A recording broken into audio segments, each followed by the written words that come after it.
Ah, good evening, everyone. How is everyone doing today? There we go. Slip in here real quick just in case. How is everyone doing today? Pull up. There we go. Got my fireplace going. Hello! Hello! Hello, everyone. Hello. As we all already know, actually, let's start this a little. Good evening, everyone. You all know who I am. My name is Zach. Zach of DDP, Demon Dagger Productions. Now today I decided to do something a little special. Episode 8 is coming very, very soon. Very soon. In fact, we are right now at the cusp of finally finishing up the audio drama format of The Human and the Hellhound.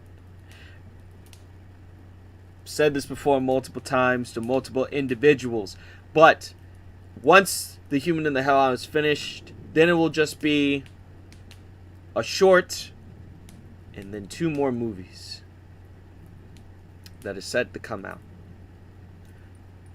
After that has come out, that will be the end of The Human and the Hellhound. The whole entire story of Zach Treble. My phone just went off. My apologies. I forgot about that. There we go. That will be the end of The Human and the Hellhound story. The end of Treble's saga. Now, as you all already know, I myself have been doing everything in my power as well to make sure that this series is at the cusp and at the very top of this production value. At the very cusp and at the very top. Now, unfortunately, as I said before, I do not like having series go on for longer than what is necessary. I do not like having series be too long to where we have a case closed situation.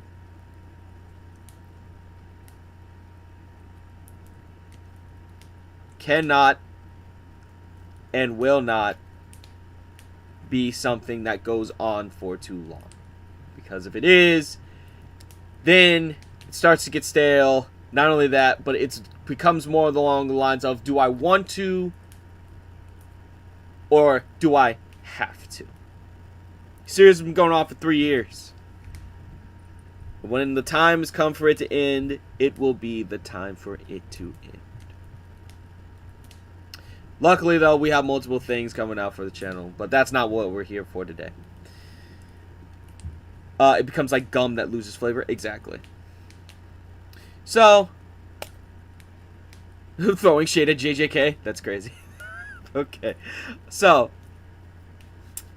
with that being stated, though, I am someone that does not like to forget where one has come from. Every single bit of information that comes up in life must be remembered, especially when it has anything to do with your fan base. It's very important never to forget what goes on with your fan base. And of course, like I said, The Human and the Hellhound may be over. However, Helluva Boss content won't be something that we're just going to forget or throw away. There will be Helluva Boss content. I promise, there will be.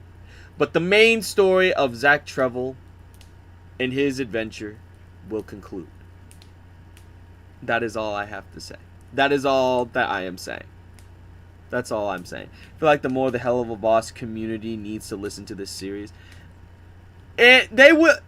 I feel like they will come a time where they come here and they see, but let them come. Don't beat people over the head. Also, hello, Gabriel. How are you doing? It's my Pookie. Hi.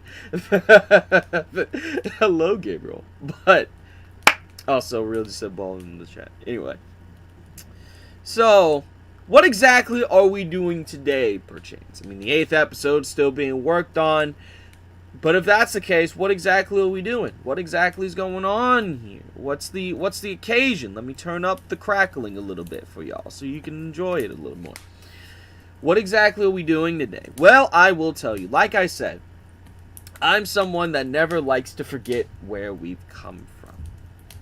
I never like to be the individual that likes to forget what exactly has been done to get to where we are, where the channel is concerned.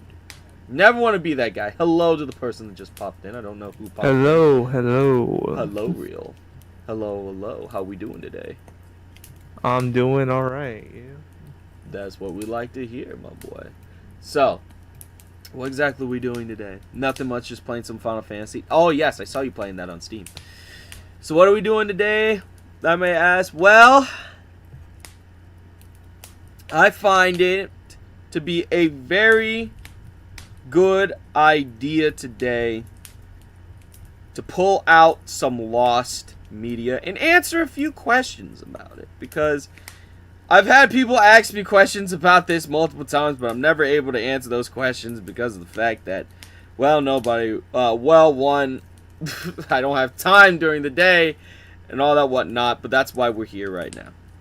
Answer questions and enjoy some of this, and enjoy some of this little thing that we got going on here.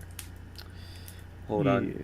So, what exactly am I doing today, my friends? For today only, I have decided that I am going to pull out my story, alright, from the grave. What do I mean from the grave? I mean for today only, I am pulling out my story, the original story of The Human and the Hellhound that has been put on Wattpad. I am pulling out that story from the days of Wattpad. We're gonna go and we are going to read along to it today. This story that has gotten over 74.4 thousand views, 1.4 votes, and is a 9-hour read with 28 chapters. We're gonna go back. Damn. We're gonna go back, and we're gonna go and read it once again.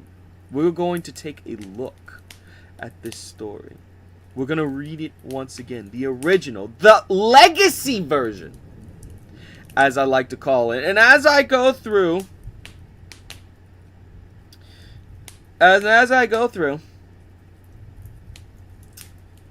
we are also going to answer a few questions that you guys may have.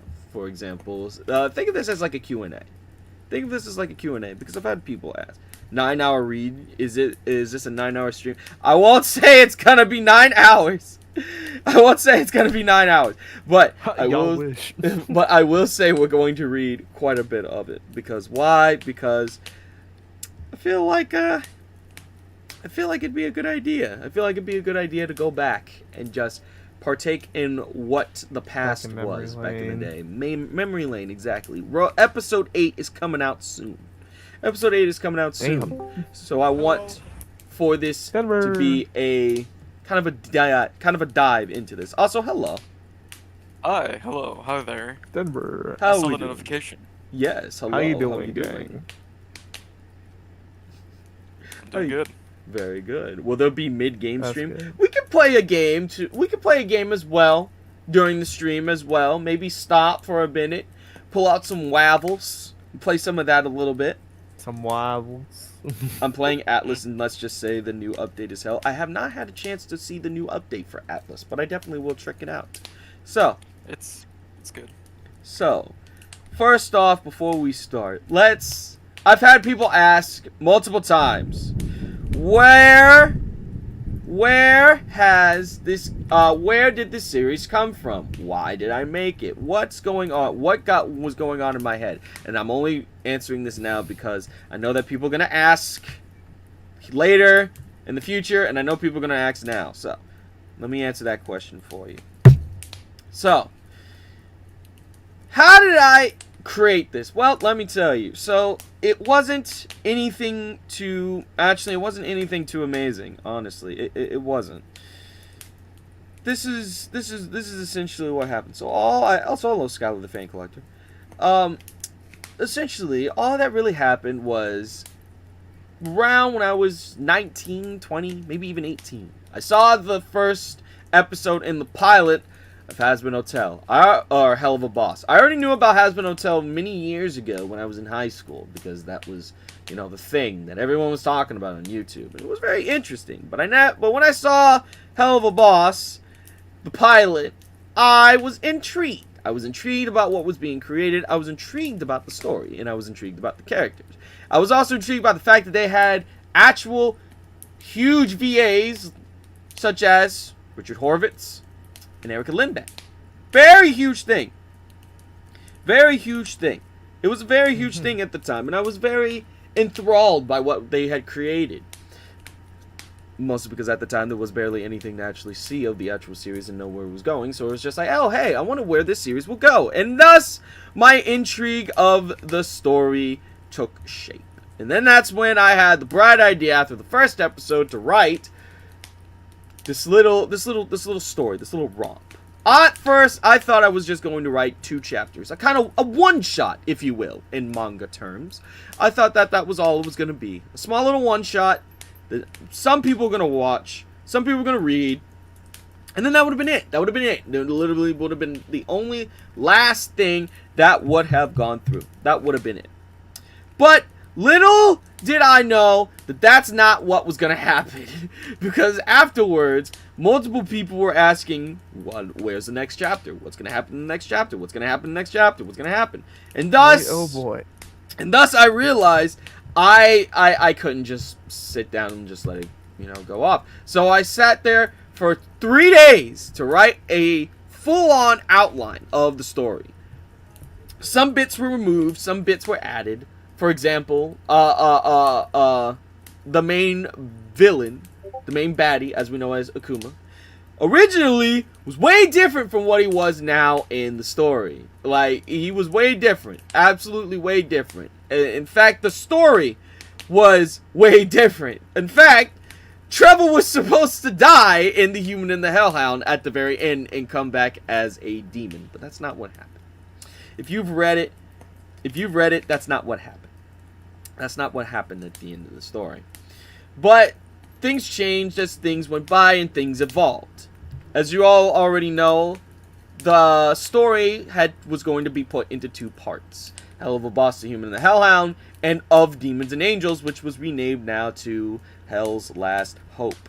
The script was created for a while, but I never finished the second part, mostly because of the fact that I didn't like where it was going. It felt rushed. It didn't really strike me as the first version was out. And in fact, later on, the first version was bad in my eyes too, because I really didn't like how it was written, and there was a lot of plot points, and it didn't really go along the line with the actual show in terms of the canon, and it just kind of, it kind of lost its flavor to me. So I took it down. And I didn't think about it again. So now we are here. Now The Human and the Hellhound, in its definitive version, the audio drama, it's about to be completed, with there now being an extra short and an extra movie to go along with it, to add it to like a trilogy of sorts, instead of it being just 2 stories and that's it. I like trilogies. Trilogies are nice. There's a reason why they worked for Star Wars, because Star Wars always went with a trilogy format. I'm not going to say much about the new trilogy Star Wars movies, because I like the prequel trilogy and the original trilogy, but not so much the new Jedi trilogy. I'm not going to say people need to hate on it. I'm just saying it just wasn't for me. That's it. That's all. Valid. That's all I'm saying. So now comes where we are today. I had a hankering once again to read The Human and the Hellhound. Why? Because I really was like, let's go back. Let's enjoy our time. So thus, we have our fireplace going. We have our fireplace going right now. I have my story here. I have my story right here, which I'm going to be putting right in this spot right here. If y'all give me a second. I have my story right here. I'm sure y'all can see it right there. This is the story. The original story right here. We're going to go back. And we're going to have a little read along, if you will, with you guys. Because why not? It sounds like a good time. Sounds like a really good day. And it's raining. And I like to read when it rains. So that it keeps me from falling asleep. So, yeah. Tight shit. Tight shit. So, of course, I'll put in some music as well in the background. Put in some music. Where can we read it again? I've already stated this before. When the series is completed, when The Human and the Hellhound, when the actual 8th episode comes out and it is completed, that is when I am going to put back the original story on Wattpad. Mostly because the definitive version will be out, spoilers won't be available, and everybody will be able to see both versions of the story. Now, I'm not really going to do the second one because the second one still is not good in my opinion. But the first one, yes. I'll post that once again once the 8th episode is complete. Spider-Man. Let's try again one last time. Yes. Alright, let's try this one more time. This is The Human and the Hellhound. I am the actual writer of the story. And you want to know how I can tell you I'm the actual writer? This story is technically not out and available to people. The only reason why I can see it is because I wrote it and I have it in my drafts. That's why. It's in my drafts. So that's why I'm able to get to the original story. So, yeah. So, if anybody is confused about whether or not anybody else wrote this, I wrote the story. From start to finish, from the beginning to end, I am the actual writer of the story. Indeed. Yes, I've had multiple individuals ask me, was like, oh, wasn't the writer Black Diamond or something like that? I'm like, no.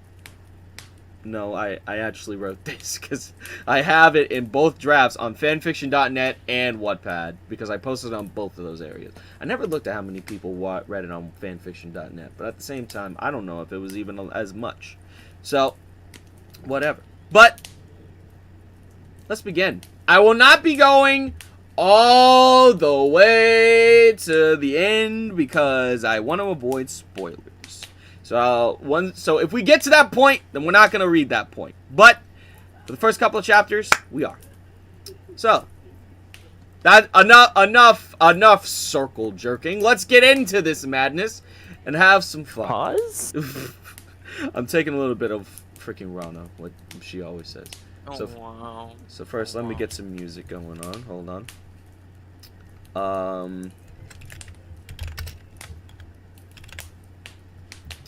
Let's see.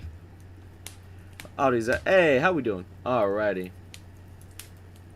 Let's see. Alrighty. I want some good music. Let's see. Maybe something like this. Nah, brother, resume. Got you. There we go. Perfect. Now I'm fairly certain that this stream is going to be demonetized because of the fact that I'm using this music. So, yeah. But I'm doing this for you guys. I'm doing this for you guys. Yeah, we're doing this for the people. I'm doing this for the people. Exactly. Plus super chats are there, so if you want to, throw $1. Anyway, was that the original story? This is the original. I'm not saying 500. Don't tell people to do that. Anyway, all right. Let's begin. Chapter 1. Chapter 1. Let's go. For the people. For the people.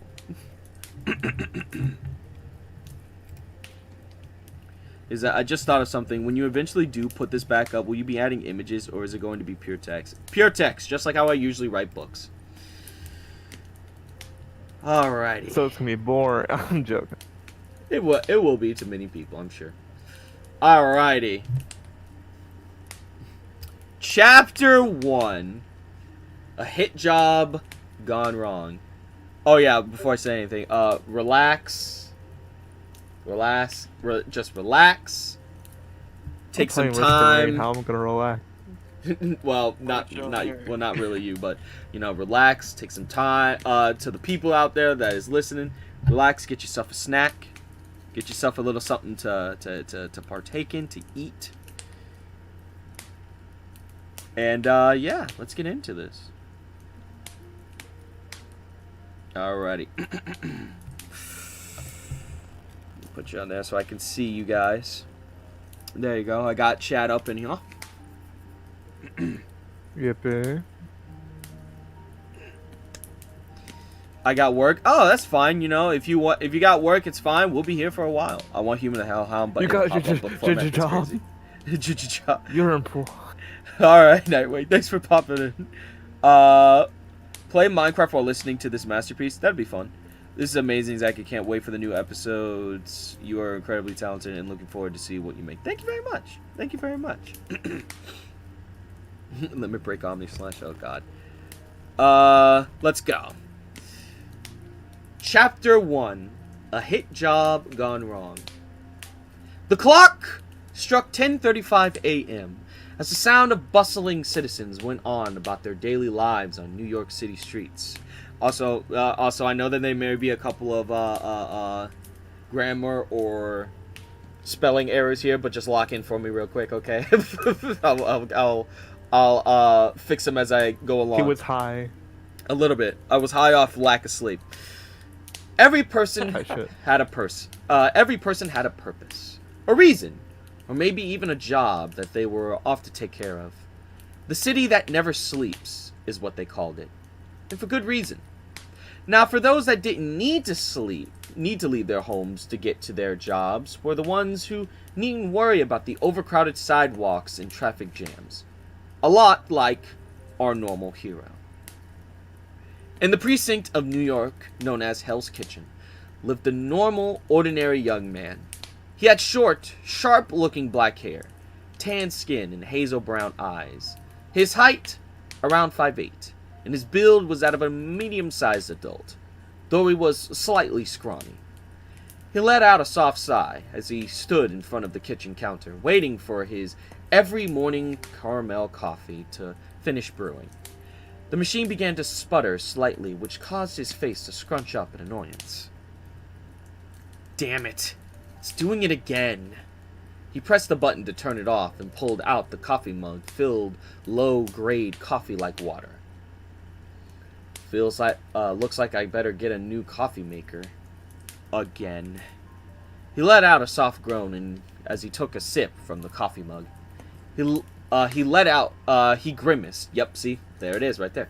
He grimaced, but continued drinking it anyway.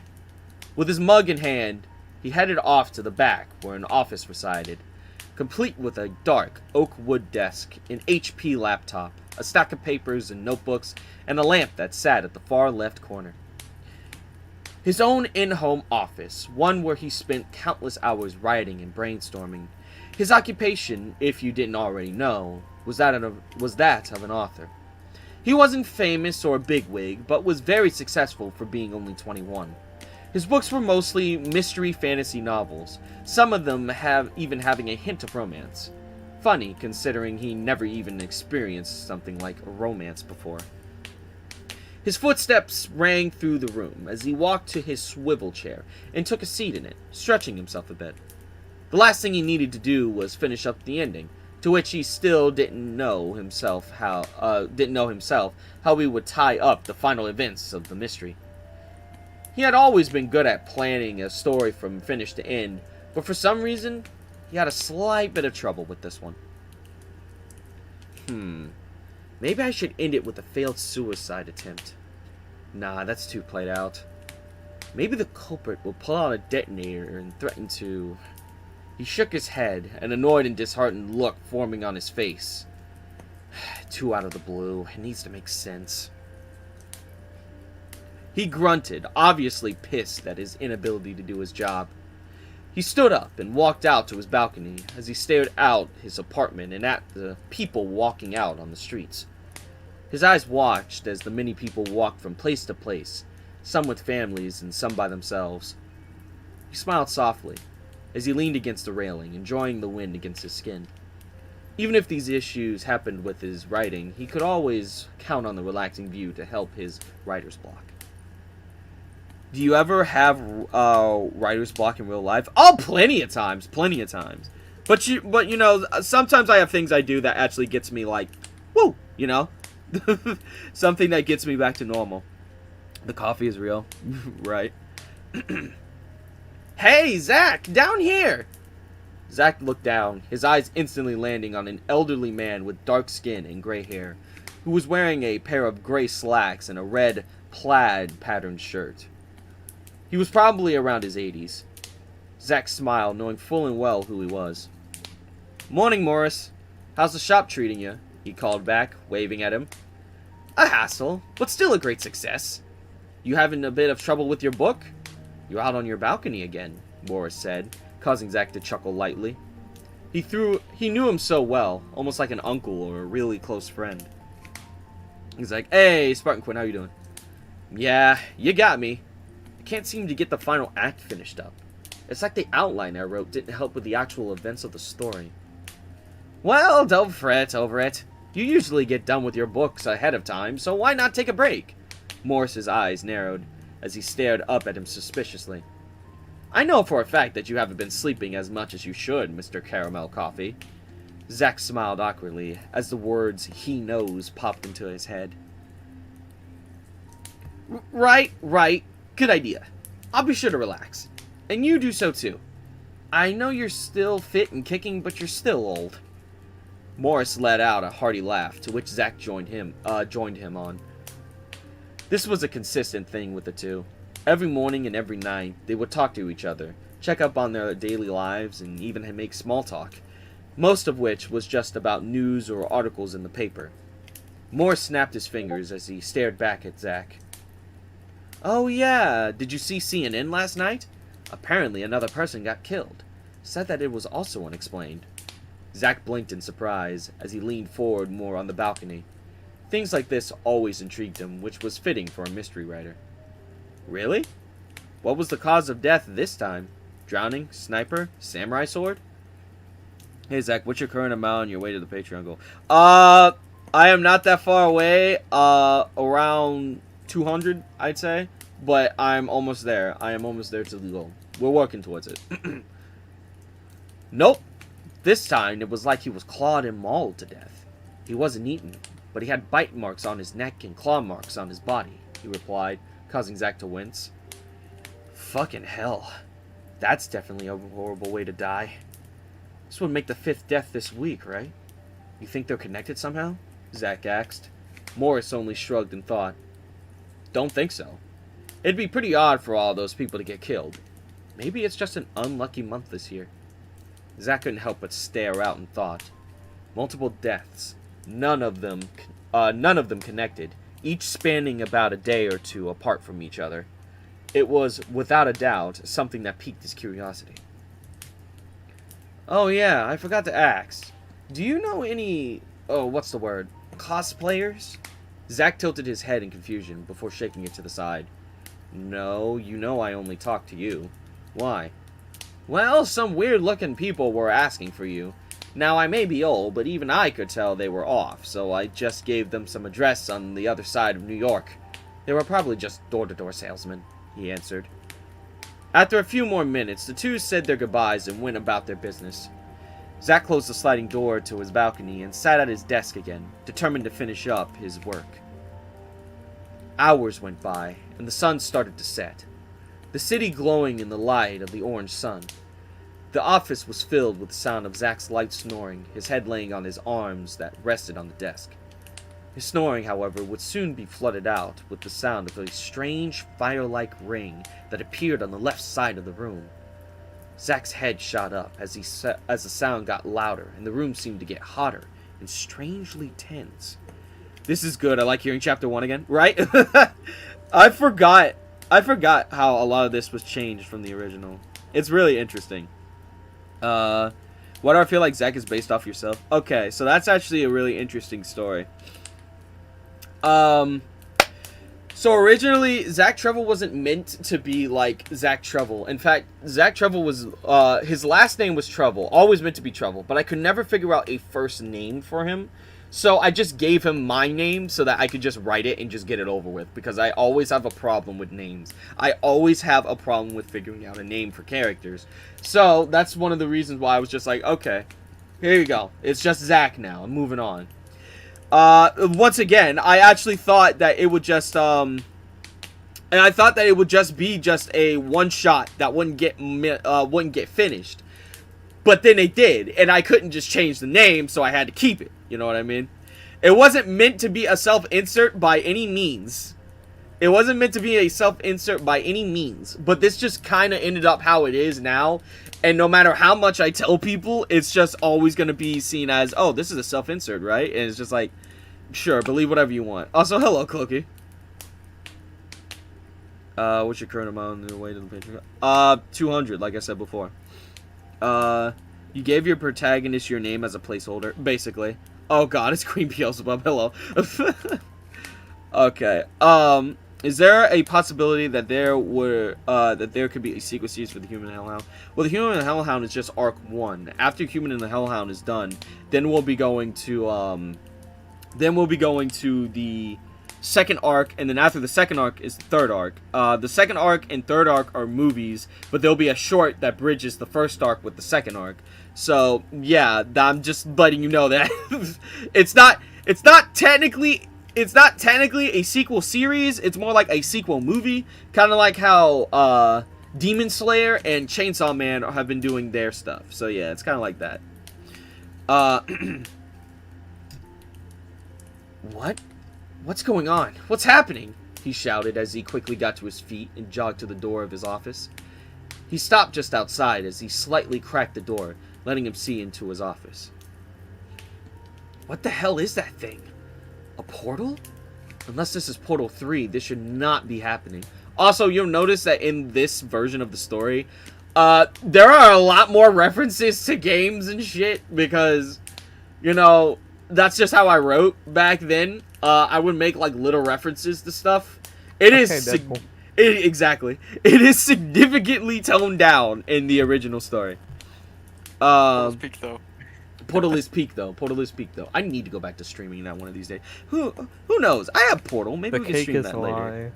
Maybe we can stream that later. I got Portal. He thought as his skin began to seep with a nervous and fearful sweat. His eyes darted to the portal entrance as a set of 4 figures stepped out. Zach let out a silent gasp as he stared at the intruders. One of them was a red-skinned, strange-looking creature with large white and black striped horns, a devil-like tail, yellow eyes, and white splotches on his face. He was wearing a black suit with red buttons, with red cowboy boots. It almost looked male. Another also had red skin and a tail, this one only having 3 white freckles on his cheeks, with white hair, yellow eyes, and black and white striped horns. He was wearing a suit as well, this one wearing a bow tie. It also seemed to be male. It seemed to be male. It seemed to be. Zach, if you do go full Hellhound, I need to give you head pats. One of these days. Have you seen Team 4 Stars Demon Slayer in 5 minutes video? I have not had the chance, but I do want to give it a shot. I do like Team 4 Stars content. It's just hilarious every time. How long are going to be these movies? It really depends. It could be 2 hours. It could be an hour and a half. It really depends on the script. That's the reason why I'm doing 2 movies, because I need to split it.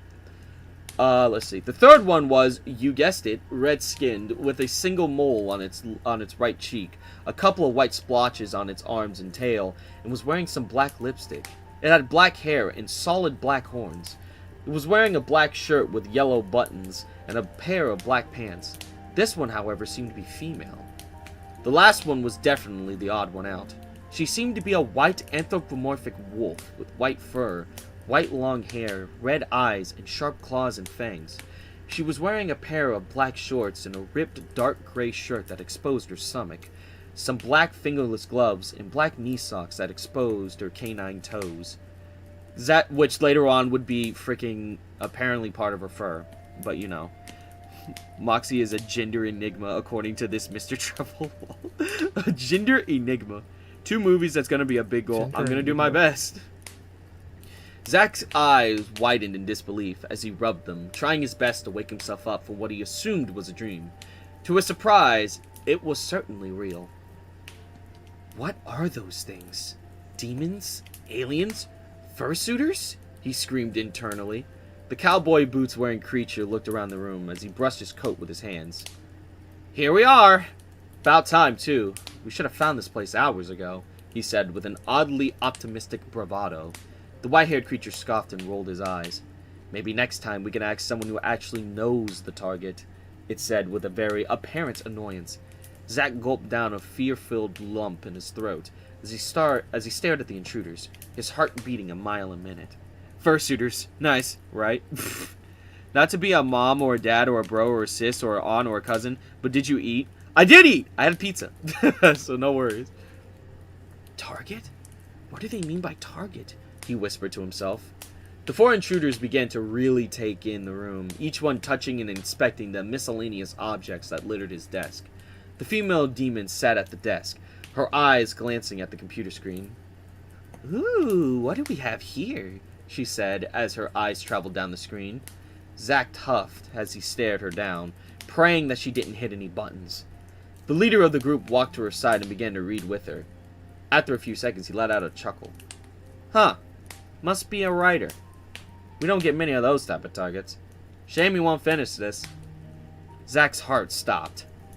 What did he mean by he won't finish this? What was he after? The only thing he could think of was that they were here to... Zach let out a silent gasp as he slowly backed up and away from the door.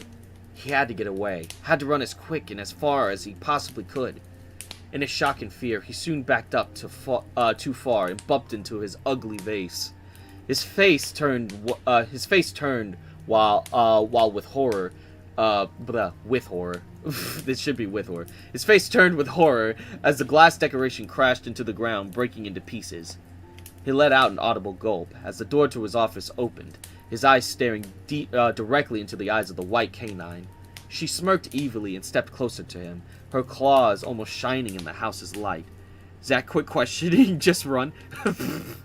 Look, we gotta add stakes. We gotta add stakes. Why would he own an ugly vase?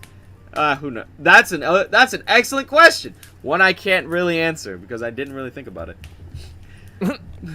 Blitz, I think I found the lucky guy, she growled out, her body slowly following Zach's. Great. Mind holding him down for us, said the leader demon, now known as Blitz. Zach started to sweat as he backed up further until he was against the kitchen counter. He started to pant. His heart was beating a mile a minute. Hello. Exactly. That's exactly what it was. To be honest, a flower pot with a plant would have made a bit more sense, to be honest. Who knows? I'm not worried about it. Hey, Zach, interesting question. When is Zach Treble's canonical sexuality? He's whatever people want to be. He's whatever people want him to be. Because I know people like to ship him with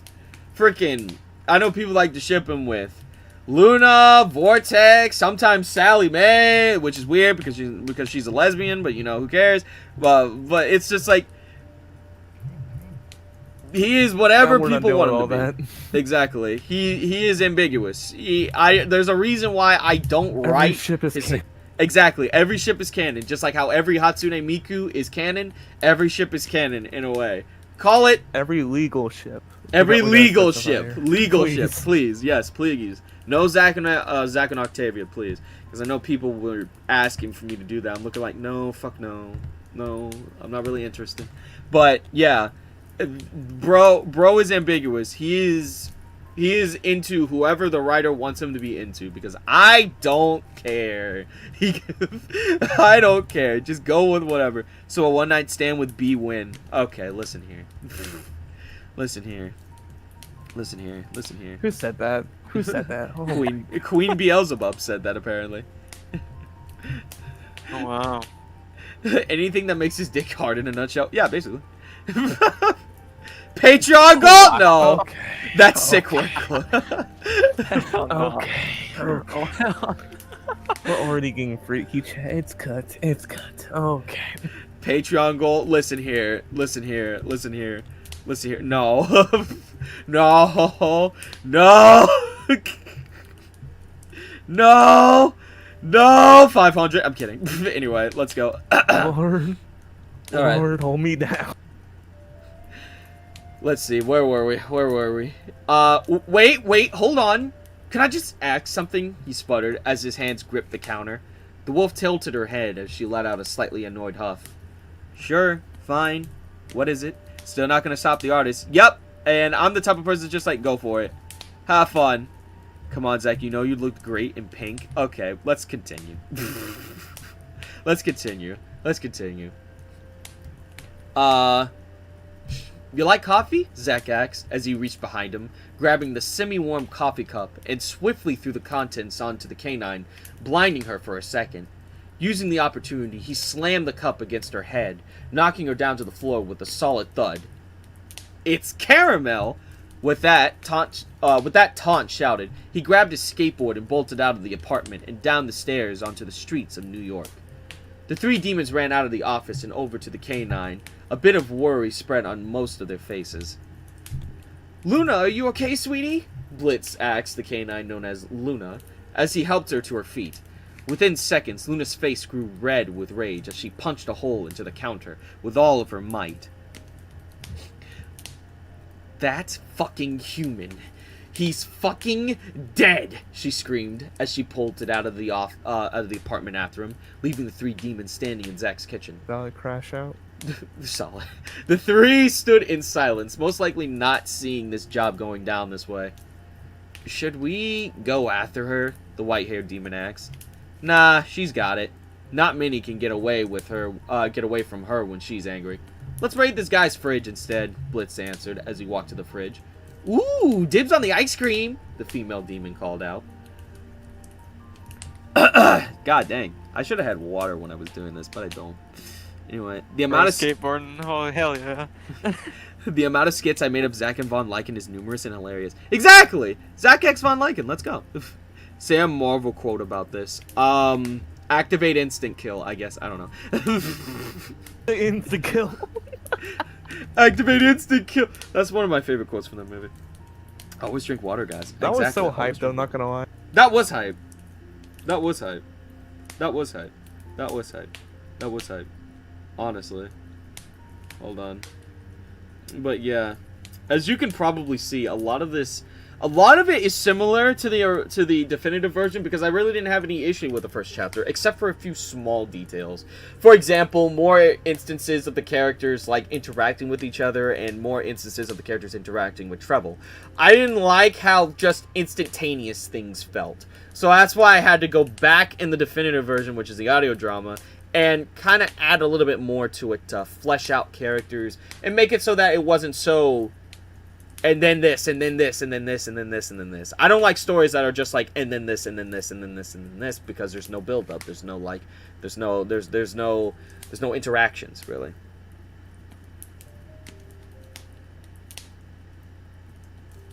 Hold on.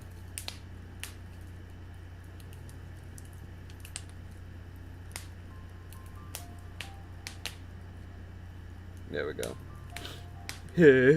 Anyway.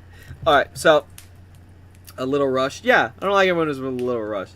Zach is Avengers level threat. I mean, he could be! You never know. Anyway. You never know. Story gots to have meat to it. Exactly. Gotta have a little more meat to it. You should have brought fried water. Okay, listen here, buddy. Fried water. Kiki Z and Uzi X. Yes, exactly. Yes, exactly. Oh, no, fried water. Oh. Will you ever find out who hired IMP to off Zach? Yes, actually, you will. That is literally a plot point in the final chapter. That is literally a plot point in the final chapter. I promise you. Also, the reason why the second one is a little bit different is, well, way different actually, is because 7 deadly sins. We gotta add those suckers. So they're gonna have a very important role in the final part. So yeah. Zach, What's up? Zach, I thought you were talking about the anime. I was like, wait, what? No, not that. Not that. Yo, not yo. not that seven deadly sins. Not seven. I would have thought it was tweak. Not that seven deadly sins. Not seven I saw deadly. an anime ranking, and that's why it fucked me up like a bit.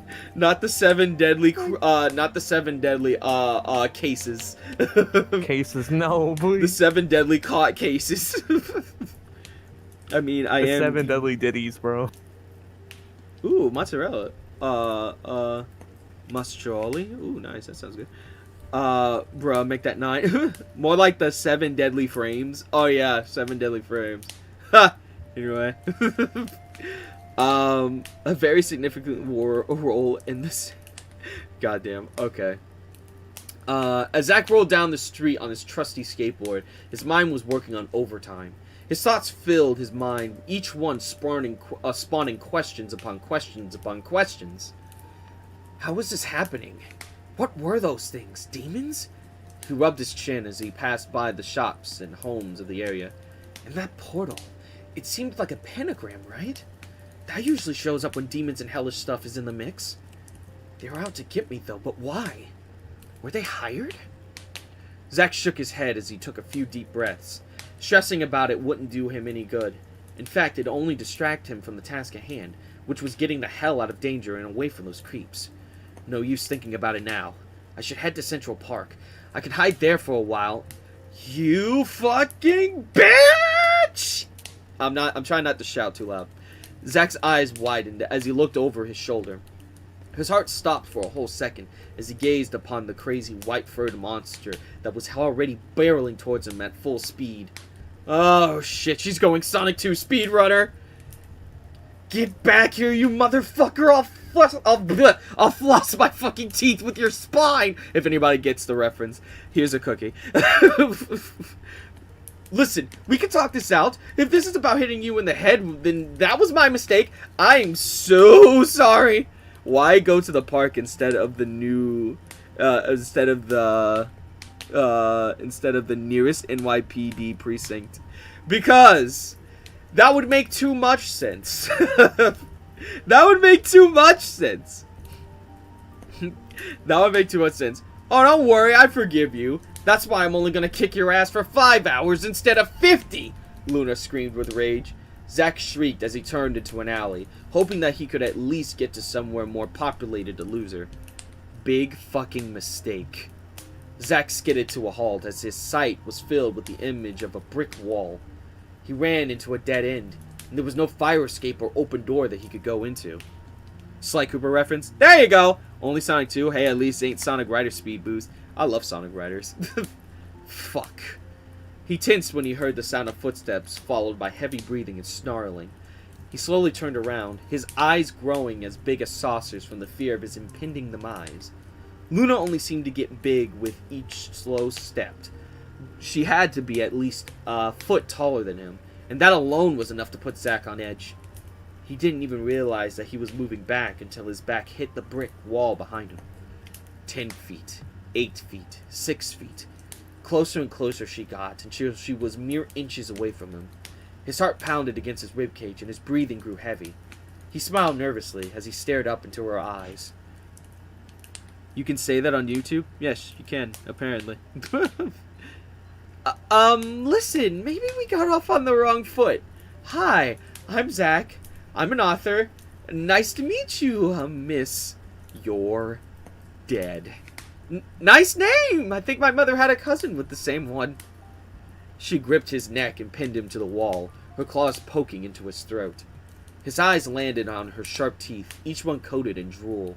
His thoughts soon drifted to the sight of his blood coating them instead, as his knees trembled. Luna smirked as she watched her prey cower in her clawed hand. Gotta admit, you caught me off guard, but you're not gonna get away this time. Her taunt was cut short as the sound of an M9 pistol rung through the area, the bullet hitting the wall behind Zach. Their eyes widened with shock as they looked out the alley to see who fired at them. As if things couldn't get any worse, it was actually multiple people, all of them human, who flooded the alley, each one carrying a firearm of some sort. Zack glanced at Luna, his face now showing more annoyance than fear. Seriously? You brought more people just for me?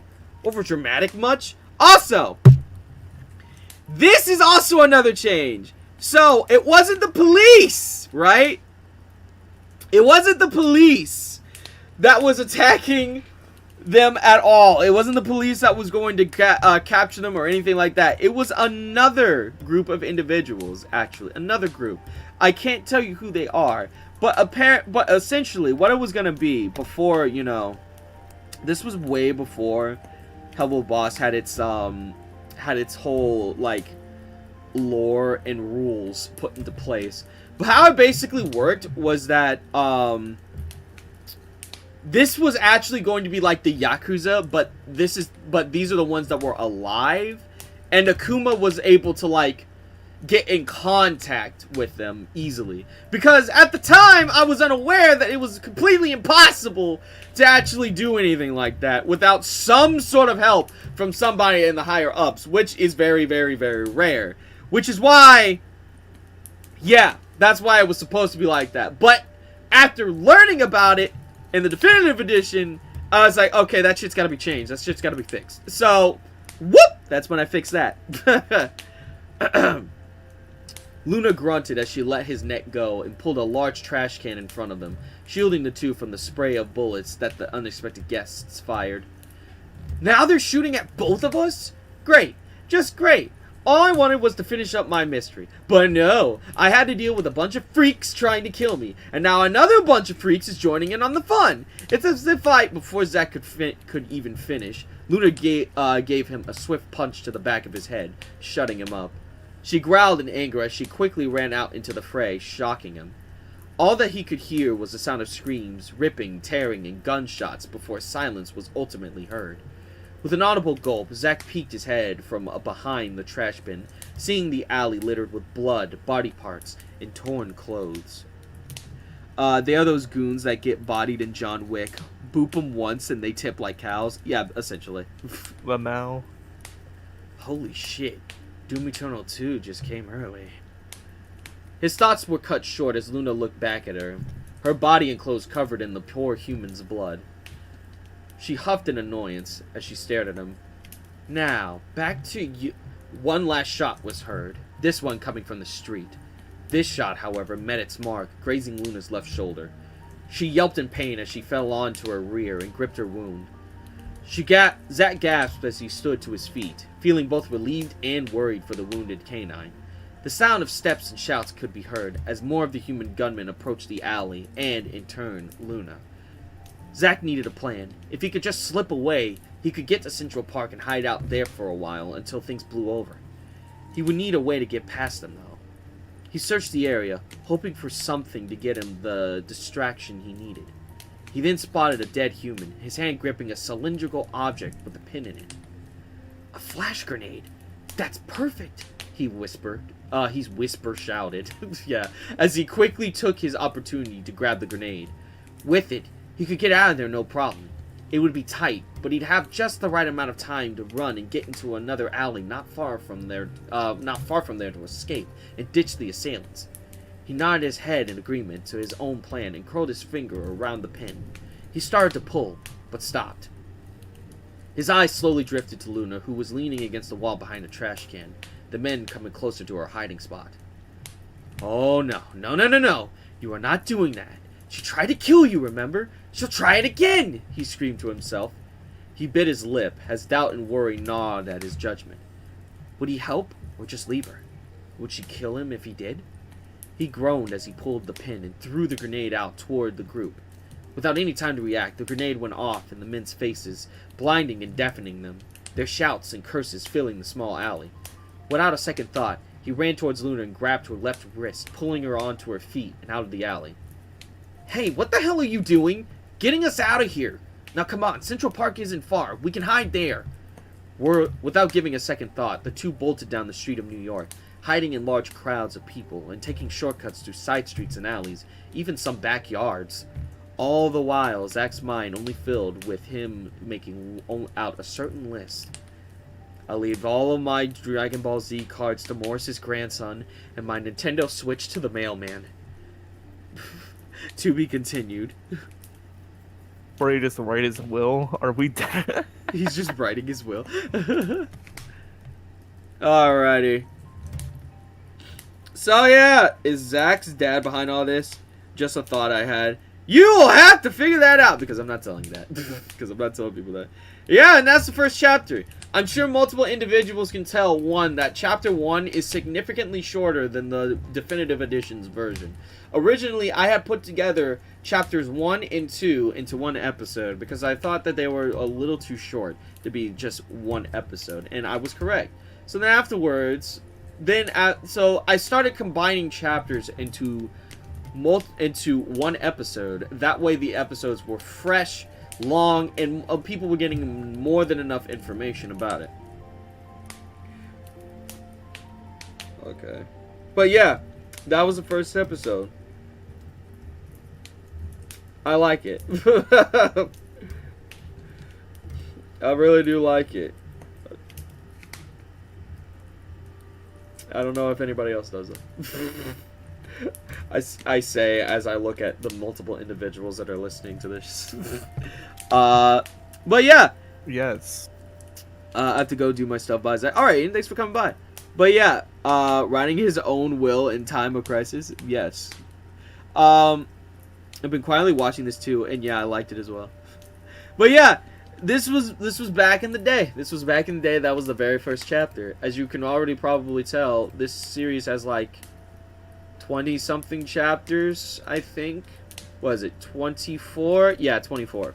The series has like 24 chapters that I wrote, bit by bit. And Damn. and I wrote it in 2020, I believe, I want to say. I wrote it around there, 2019, and then I continued on until, what was it, like 20... Yeah, it had to have been like 2021.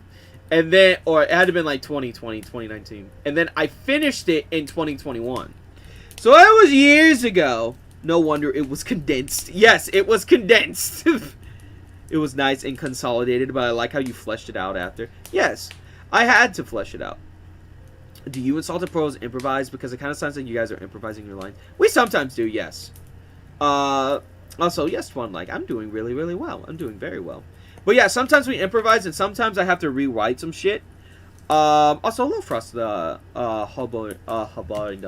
How you doing? Habadon. Yeah, that's it, Habadon. Oop, damn! Emperor Dogs has gifted a membership to Tristan. Hey, welcome to DDP Detective Agency. Ayo. DDP Detective Agency. Dab, let's get it. Don't stop, get it. Anyway. Okay. And you were able to turn it into 8 episodes too. Impressive. Well, that's because you'll notice that a lot of these chapters are really short. Either they're really short, or the chapters just have way too much fluff, way too much information that wasn't necessary. Sometimes it's more than just adding. It's sometimes taking out things that are not necessary, getting rid of the fluff and keeping the more important information and the more important scenes, so that the series doesn't feel so damn long and dragged out. I hate a series that's dragged out. Exactly. I hate a series that's dragged out. One Piece. That's you. Anyway, One Piece is great, but I hate the. That's you. I like One Piece. I like One Piece. I swear to God, I like One Piece. But it's just the pacing. Dressrosa's arc takes place in one day, and that arc is multiple fucking episodes. The freaking it takes way too long. It's too long. But you know, the pacing is necessary, and I didn't want the pacing to be way too short, way too small. Don't summon Ronald here, Lamau, right? Only good after 200 episodes. Oh my god. Okay. So, Zach be like, I'm gonna be king of the Hellhounds. Okay, buddy. Okay. Alrighty. Let's go ahead. Let's do chapter 2, and then we'll play a game. 68 episodes to be exact. That arc is 68 episodes! That arc did not need to be 68 episodes. That's all I'm saying. I got a question that's off topic. If it's in Marvel Rivals, it's in Marvel Rivals. As a Spider-Man main, have you ever pulled anyone off the map? Oh, multiple times. That feels like a given, honestly. I love doing that. That shit's fun, especially in like the one state, the Spider Island one. Most definitely, I love doing that over there. You know, they think like, oh, I'm safe up here, or the tank's like, oh, I'm safe up here. Nope, yank. That's a Bucky pointer. I love Spider Island. I understand that too many episodes before the big showdown is annoying, but I'm not that mad, right? You ain't a Spider-Man main if you haven't tried to pull someone off once. Yeah, right. Exactly. So basically, you don't like when stories do something similar to One Piece and Dragon Ball Z. Exactly. Like, I love Dragon Ball Z. I love it. It was one of my first animes. But sometimes them episodes can be way too fucking long. Sometimes those arcs can be way too fucking long. That's all I'm saying. That's why there's a meme. That's why there's a meme, bro. That's right. 5-minute Dragon Ball time, bro. 5 episodes long. I was wrong. Dressrosa is actually 118 episodes long. Yeah, no, I'm not watching 118 episodes for one arc. That's just me, though. That's me, though. Chapter 2. My killer is a Hellhound, right? It didn't take long for the young human man, Zack, to get to his destination, even with the Hellhound woman, Luna, being dragged along with him. Central Park wasn't terribly far from their location. It was, with the Let me see. Oh, yeah. With the multitude of shortcuts, alleyways, and backyards that they crossed through, their time wasn't long at all. The moment they arrived, however, their unwanted guests were already approaching Central Park. Without a moment to lose, the assailants entered into the park, each one of them holding a weapon of destruction and death. As they searched the area for the two, Zack was watching them from a special and secret cave hidden behind tall grass and bushes. With a soft sigh of relief, he made his way back into the cavern where a confused and slightly battered Luna sat. Looks like those guys followed us, but it doesn't seem like they noticed us hiding here. We should be safe for the time being, he said as he took a seat across from her. His eyes glanced at her wound, a slight bit of blood dripping from it. Are you gonna be okay? That wound looks kinda painful. She stared at him as if he had grown a second head. Maybe even a third. 3 chapters in 1. Well, I think the first episode's 2 chapters, I think. None of your fucking business, dumbass, she replied, her words seeping with a venomous undertone. With an awkward smile, Zack leaned closer to her, his eyes locked on her wound. It wasn't deep, but it would cause issues if it wasn't patched up. There was no telling how long they'd be there, too, so it was a dilemma that Zack couldn't help but worry about. He huffed in determination as he pulled off his hoodie and placed it beside him. Luna watched him cautiously as he soon took his undershirt off and ripped a piece of it, before he began wrapping the strip of material around her damaged arm. She flinched before quickly bringing her clawed hand to Zack's neck, her eyes filled with rage. The fuck do you think you're doing? Don't even think about trying to... Shush, they'll hear us. Calm down, okay? I'm not gonna hurt you. I'm just trying to patch you up, I promise, he said, as he slowly finished his primitive patchwork, making sure that he didn't make any sudden movements. He couldn't help but find it funny, the situation seeming as if he was trying to help a wild beast that instantly saw him as a threat, due to her sense of danger rising. Only difference was that he was helping what was essentially every furry's fantasy. The moment he finished, he slowly backed up to his original spot, a slightly frightened smile on his face. See? I told you! I wasn't gonna hurt you. You should get that patched up with a real first aid kit, though. Excuse me. Luna should not bully Zack for being a virgin while Luna is also a virgin. That's crazy.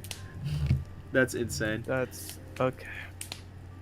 Hey, Zack, would you say the writer will show, don't tell, should always be followed? Okay, so...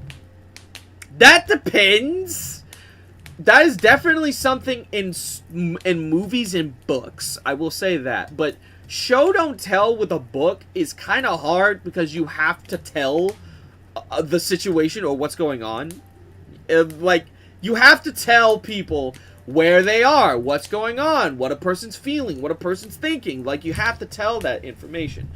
It's very different when you're writing a audio drama slash cartoon or show in comparison to a book. Those are two different mediums that have two different sort of styles of writing. It's very, very... They have similarities, but they have a lot of differences. That's the thing. Like one's moving, one's not. Exactly. She rolled her eyes, finding his misplaced and mundane kindness to be not only an annoyance, but just downright stupid in general. Yeah, whatever. I didn't ask for your help now, and I didn't before, so don't expect me to say thanks. Trust me, I didn't expect one to begin with, Zack thought to himself, as he let out an awkward chuckle. Now that he was slightly calm and a bit closer to her, his eyes began to study her appearance and disposition. One thing that Zack did when he ran into people was study them. Nothing that would be deemed stalkerish, but normal things like how they dress, their attitudes, and sometimes even their nationality and race. However, it would be more like species in this case, considering that Zack wasn't even sure what she even would be classified as. You want to see my art, please? Yeah, sure. You can post it in the frickin' Discord server. There is a link in the description. She seems to dress in dark, slightly revealing clothes. Must mean that she's considered goth by most. Attitude and character trait, most likely a tsundere. And she has an I know I'm a bitch sort of attitude, he thought, as his eyes trailed down her silver-furred arms and legs. Claws. And I bet those teeth of hers are more like fangs. Could she be the one that killed that other guy? Seems more like it. So then why did she save me from those guys? He looked back up at her face, her blood-red and silver-white eyes staring out at nothing in particular, his own eyes analyzing her thoroughly. So many questions danced in his head, and his curiosity was growing with each ticking second. He had to know what was going on, and the first thing to do was start off with introductions. Have to go, Zack. Good luck and stay safe. Can't wait for more from you. Thank you very much, Ryan. Thanks for coming by. It's Beauty and the Beast vibes? Yeah, basically. With a nervous cough, he soon spoke. So, anyway, I'm Zack Trevel. Nice to meet... I didn't ask, she interrupted, making Zack's nervousness skyrocket. Right, you didn't. Maybe I can ask what your name is? Her eyes cut over to him so fast that it almost seemed like she was cutting the air. He could almost feel the menacing aura surrounding her, causing him to sweat from fear. She huffed in apparent annoyance as she turned to fully look at him. It's Luna. Better memorize it because I'm not telling you again. Got it memorized? Anyway, I'm sorry. Luna, a fitting name for what seemed to be a werewolf. He wondered if it was Luna with a U or Luna with 2 O's, though he decided against asking her that. One question down, about a few dozen more to go. He looked around the cave as he tried his best not to stare at her in curiosity and interest. So, okay, Axel, listen here. The JoJo aura, alright. So, mind if we address the elephant in the room? He asked. Luna tapped her clawed finger on the rocky ground, her eyes growing dark with contempt. If this motherfucker doesn't stop talking... She left out a loud huff as she waved her hand at him. Fine, whatever, what is it? Great, so, here's a question. Why are you a werewolf? Were you trying to kill me? Who are those other guys? Are you the ones who was responsible for the murders recently? Are you really a feat... Before he could finish the next question, his stomach was met with a swift kick from Luna, leaving him winded. I'm not here to answer every damn question you have. No point in even telling you my name anyway, considering that you'll be dead anyway. Zack looked at her in a mixture of shock and pain as he rubbed his sore stomach. First of all, ow. Second, so you were trying to kill me before. And due to the fact that I've never met you or even seen, whatever you are in my life, that must mean you're the serial killer that's been on the news recently. Luna raised an eyebrow at him. Serial killer? That was the first she was called that. Maybe because not many people even knew of her existence, and if they did, they were promptly told to keep their mouths shut, lest they want their life ended quickly. Huh. I guess you could say that. Though I'm not sure that a serial killer matches my job description. I'm a contract killer, not some fucked up mental teen with daddy issues. Okay. Okay, that's kind of harsh. She definitely has no filter, Zach thought to himself. Luna needs a shirt that says serial killer. Serial killer. That'd be funny. So, if you're a contract killer, then that means somebody hired you to off me, right? If that's the case, who would want me dead? I haven't done anything to anybody, he exclaimed, his heart beating faster at the realization of the situation. Luna shrugged as she leaned against the wall, her left leg resting on her right knee. Beats me. Blitz doesn't care. I don't care. Nobody cares. We just do the job and get paid. Plain and simple. Oh, you serial? Rent is due. Rent was due. Zach blinked in confusion at the foreign name. Must have been one of the other intruders from before. With a slight nod of his head, he leaned against the wall, his mind processing what had been told to him, minimal though it may be. What is this going on? Oh, okay, cool. I see. So that means you're a wolf contract killer. Talk about a strange turn of events. Luna grunted as she glared at him, her fur and hair slightly standing on end. I'm not a wolf. I'm a hellhound. Dumbass. Zach's eyes widened as he stared at her in disbelief. If she was a hellhound, then that meant that she was some sort of demon, which would make those red creatures imps. Add that with the strange pentagram portal that he saw, and the answer was as clear as day. She was a contract killer demon from hell. Sorry, couldn't resist. Luna, serial killer. Well, I do have a beef with Cookie Crisps. I love Cookie Crisps, actually. Those are good. I love Cookie Crisps. I miss Cookie Crisps. So I you're miss them. So you're a demon from hell? But that's impossible. Demons don't exist, right? That's just folklore and ghost stories, he shouted as he began to sweat profusely. Let me see. Where am I? Okay. Luna scoffed at his dramatic display. She was used to having people freak out over that fact, but she still found it funny that his mind was dead set on that fact, and not the fact that his life was going to end soon. Well, apparently they aren't. Get used to it, kid, because you'll soon be joining the old realm of hell, she said, as Zach calmed himself down. So, you're gonna kill me? Is this a chapter 1 rereading? Well, we're on chapter 2, but yeah, it's basically. Like, actually kill me? Zach asked, to which Luna simply nodded. Zach was, for lack of a better word, stunned. He was seriously gonna die, all because she was paid to do so. He wondered if she was paid by a demon in hell or by a human with a childish grudge. He knew he would die at some point, but not like this. The idea was completely hard to believe, but whether or not he believed it didn't mean anything. His fate was set in stone, and the reality of that tore at him. With a sigh, he lowered his head, his eyes staring at the ground beneath him. Luna raised an eyebrow as she folded her arms in front of her, a smug and snarky smirk growing on her face. Don't look so down. On the bright side, at least you don't have any friends that'll mourn you, so nobody's gonna be down when you're dead. Plus, your death will have some meaning, and me getting paid, she hissed, with an evil chuckle. Zach merely sat there in silence as he tensed in a mixture of hopelessness and contempt. She was already gonna kill him, so why tear his spirits down? With a small chuckle, Luna got to her feet and brushed herself off. Well, I think that's enough waiting. First, I'll just tell Blitz the situation, then I'll... Also, hello, Lucas. How we doing? She stopped, as her hand brushed against her left pocket, then to her right. Nothing but air. With a slight gasp, she pulled her pockets out in a flash, only to find nothing but pocket lint and air. What the fuck? Where's my phone? She shrieked, as she searched around the small cave. There was no sign of it. It was definitely not hard to miss, since its color was such a bright blood red. Did I drop it somewhere? I didn't feel it when I was running after the humans, so that means... Excuse me. My nose. Anyway, hello everybody that's popping in. She turned her head to the depressed human as her eyes squinted with anger. There were either two scenarios here. He either took the phone or it fell from her pocket when she was knocked to the ground. Regardless, her anger and blame was pointed at him like a gun, and she was ready to take aim. With a low growl, she gripped his collar and raised him up to her eye level, snapping him out of his daze.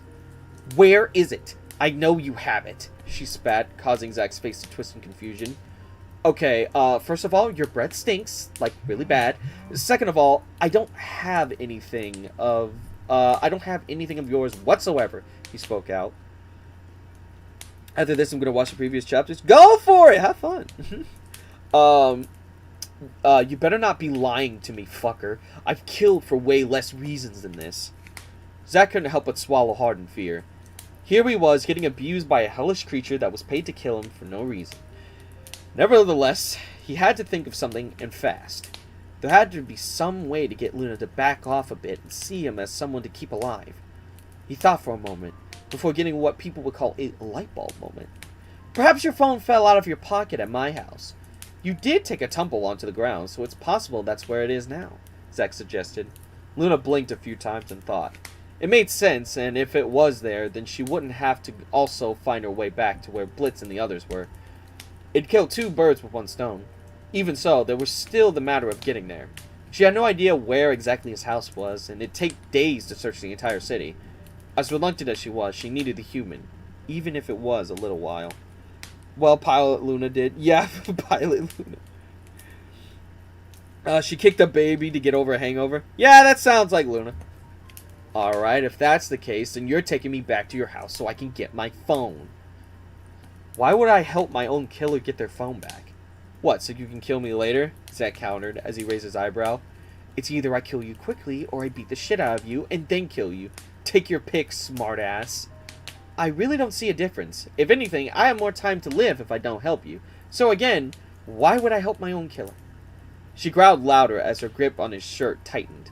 She couldn't exactly refute what he was saying, but even so, she needed to get her phone back and find a way back to Blitz. There had to be something to get him to bend the knee. Perhaps beating him to a pulp would do it, or ripping off one of his fingers. Before she could even do anything, Zack sighed, shrugging his shoulders.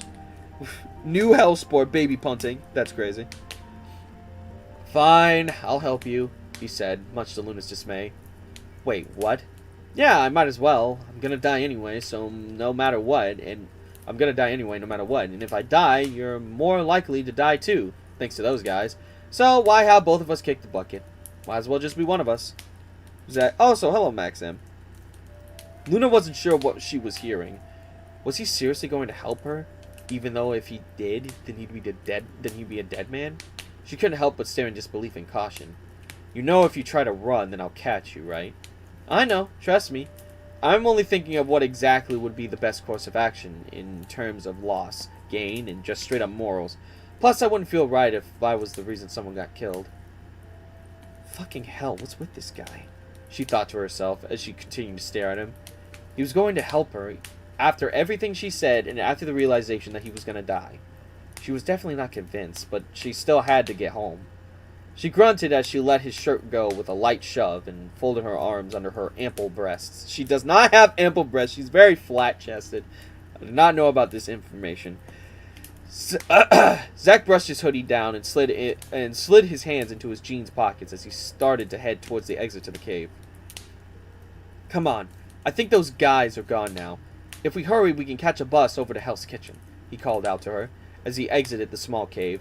Luna soon followed behind him, her crimson eyes staring locked at Zack's back.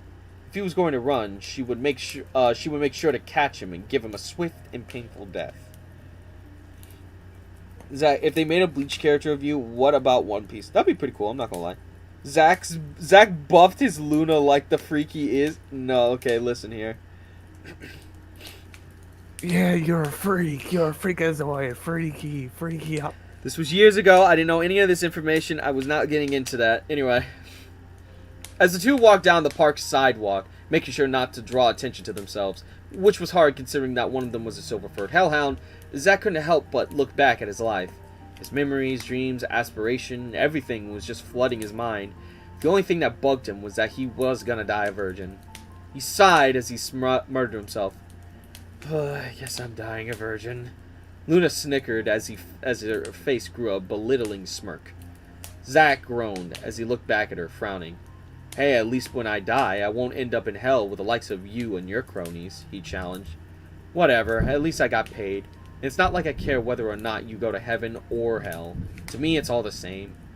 Zack raised an eyebrow as he turned around and walked backwards, staring at her in confusion. Really? Well, mind explaining it to a person that's never been to either of them? Luna raised an eyebrow as he looked back at him. As much as she didn't feel like shooting the shit, she might as well keep his mind away from trying to find a way to escape. With an audible grunt, she started to explain it to him. "Do you play Werewolf Among Us, didn't you?" I have not, but my buddy Bree has, and I was a part of those streams, and we played the entirety of the game, so check out Bree Farley VO on YouTube. Look at the lives. They're really good. Hell is literally just another part of this world. It may have demons and shit, but it's basically this place here. You have death, you have crime, you have drugs, and you have a whole bunch of bullshit that people deal with. Heaven is the opposite, but even some amazing, evilless paradise of a place has some sort of stain on its pearly white sheets. There is no paradise, there is no safe haven, and there is no peace. I haven't seen any place like that ever, and if I don't see it, then to me, it doesn't exist. Zack couldn't help but stare at her in a mixture of disbelief and pity. He couldn't help but think to himself and reassess what made her, well, her. That's when his mystery writer itch snarled at him. Even though she was going to kill him and was a bit of a bitch, literally, he still wanted to know a bit more about her. He might as well, considering after going through every possible idea in his head, he saw no way to escape his fate. So to start off with, he had to ask her more questions. "You said that you live in hell, right? How are you able to live in a place like that?" he asked, making her shrug her shoulders. "It all comes down to power. Whether it comes from yourself or who you know, it's all about power. If you're weak, you're likely to get the shit beat out of you, mugged, killed, and even, well, other things that make you shiver. I was just lucky that I ended up where I was. Not to mention that I can kick the ass of anyone who wants to fuck with me." "Yeah, I can tell that you've been in a few scrapes. I mean, you took out all those dudes by yourself, not to mention that your clothes were all ripped and such," he said as he turned back around and slowed his walk just enough so that he was walking next to her. She let out a chuckle, placing a clawed hand on her hip. "This is what I wear, dumbass. It's always like this," she relayed, making Zack smile sheepishly. As the two walked towards the bus stop, Zack asked more and more questions about her. Turns out she didn't die like most did in the living world, but was born in hell, to which her father figure, Blitz, found her and took care of her. She was also not the usual person who went to kill people, but instead was the secretary, who rarely ever picked up the phone. With every question asked, the two slowly began to relax, and even throwing out the occasional joke. They were both enjoying themselves, so much so that they passed the bus stop and walked away there instead. It didn't take long for them to arrive at Zack's apartment building, to which they were walking down the halls to his apartment. It was so strange to Zack. She seemed so normal, like she was a normal human. Though she was rough around the edges, he believed that it was merely because of the place she lived and was raised in. Something was still bothering him, though, a question that was gnawed at his mind. He had to ask, lest his curiosity kill him before she would. Zoophobia reference? That's crazy. Well, I could see the description of hell got changed for sure. Yeah, no, it did. It definitely did. Came back just in time to hear the words, "Guess I'm dying as virgin." Sorry, Spooter. So, Spoon? Yeah, he's in chat. I hope you do season 2. Well, My technically, brother? I'm doing season 2, but, you know, it's more like Good, movie Spoon. 2. So, I've got another question. Are there any demons that are good in hell? Luna looked down at him, her eyes observing his Brother, face, how do you do it? trying to see if he was actually being serious with his question. He looked back at her, his eyes housing a mix of seriousness and curiousness. She couldn't help but truly think about it. Her father figured Blitz could be seen as good, but he was a person who had no problem killing for money. Was he really good? She couldn't help but shrug her shoulders, her eyes looking ahead of her. I don't know. Probably not, considering that demons in hell are mostly dead assholes who used to be alive, she answered as she crossed her arms over her chest. Zack couldn't help but shake his head as he scratched the back of his head. Well, you're a demon that lives in hell, so that means there's at least one good demon out there. Luna stopped in her tracks, her eyes widening in shock. Did he just say that she was good? She was gonna kill him, he knew that fact, yet he was saying she was a good demon. She stared at him as he turned to a door, observing his face for any signs of fear, disgust, deceit, anything at all to show that he was just simping out of nowhere. There was only a simping out on her, yep. There was only a small smile on his face, as if he was committed to his words. She couldn't help but smile, her mood growing much more happy than usual. Good luck. That's Pilot Zach. Yep, that's Pilot me. That's Pilot me. Or at least Pilot Zach. So, yeah. Oh, boy. I like Black Lagoon. Yep, Black Lagoon is awesome. With a click of the opening door, he stepped into his home. He took a deep breath and smiled as he walked into his living room. Luna walked right behind him and closed the door behind her. The moment they walked in, she started to search the ground until she noticed a bright red gleam in the kitchen. She leapt towards it, it being her phone, and picked it up, her eyes inspecting if there was any damage to it. To her surprise, there was nothing she could see. "You find it, Luna?" Zach asked, as he stood in the living room. She nodded as she walked towards him and flashed her phone to him. Zach smiled at her as he slipped his hands into his pockets. His mission was achieved, and all that was left was for him to mentally prepare. "Alright, so how should we do this?" Luna blinked in confusion as she looked through her texts. One from Blitz. He said that they were back to Hell and to call him so they could make a portal to Hell for her when she was ready. She slid her phone into her pocket. "How should we do what?" she asked as she put a hand on her hip. "Well, you said that when I help you, then you'd kill me. So I was just asking how we're gonna do that. Like, are you gonna do it quickly, or will there be a lot of pain? Because if so, then I'll definitely have to prepare myself." Wait. She couldn't believe what she was hearing. He was going to actually let her kill him. Was he planning something? Did he have some underlying reason behind it? She was at a loss for sure, and his calm, almost emotionless face only made her more uncomfortable for it. Yeah, another change! Another change to the story. Pilot Zach was very suicidal. Pilot Zach was very suicidal. He was, for people that have seen episode 5 and everything like that, Pilot Zach was very suicidal. And the reason being is, I'm sure everyone knows the reason. But, yeah, I wrote him to be kind of suicidal, and Luna being the person that, being, you know, the whole thing there, she was going to be the one that kind of brings him out of his suicidal nature. But until then, but in the definitive version, I instead was like, maybe let's not make him suicidal, because, you know, trigger warnings and problems, and I more like character. I like giving characters like traumas and shit like that, depending on what it is. But at the same time, I don't like giving them the whole, oh, he's suicidal, okay, he's just gonna kill himself, you know, that sort of thing. Damn. That's what trauma does to a motherfucker. Like Martin Riggs from Lethal Weapon. Exactly, like Martin Riggs. That's exactly like how it is. Because Zach is broke, lonely, and traumatized. Yep, essentially. But I rewrote it so that he was a little more of a hopeful individual with a little bit more hope and everything like that. He's still depressed, slightly depressed, but he hides it, and that's the difference. He is suffering in silence. Exactly, he's suffering in silence. He's suffering in silence. I almost had a moment of feeling suicidal once myself, but life is too precious. Exactly. Let's see. You only live once, people. Exactly.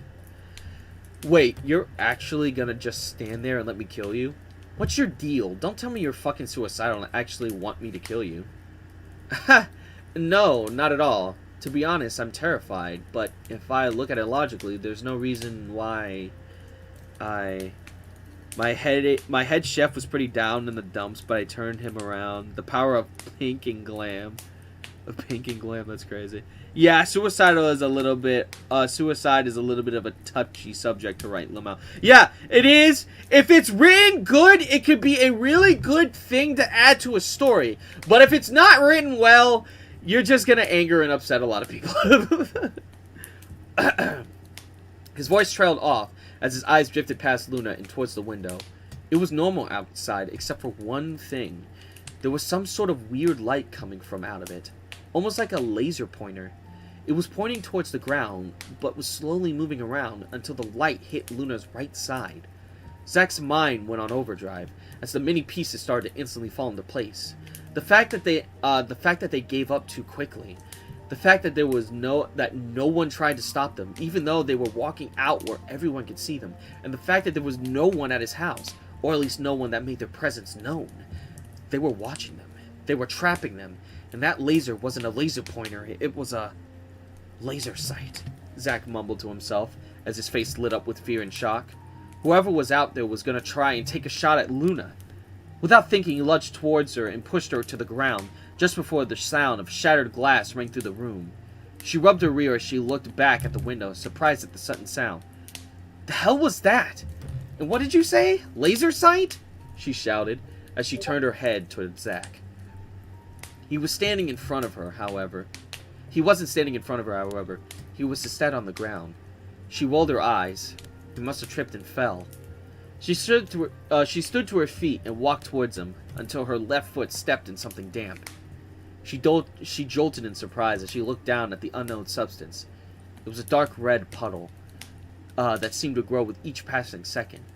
Her eyes trailed down to the path of blood until it stopped near Zack's body. The fuck?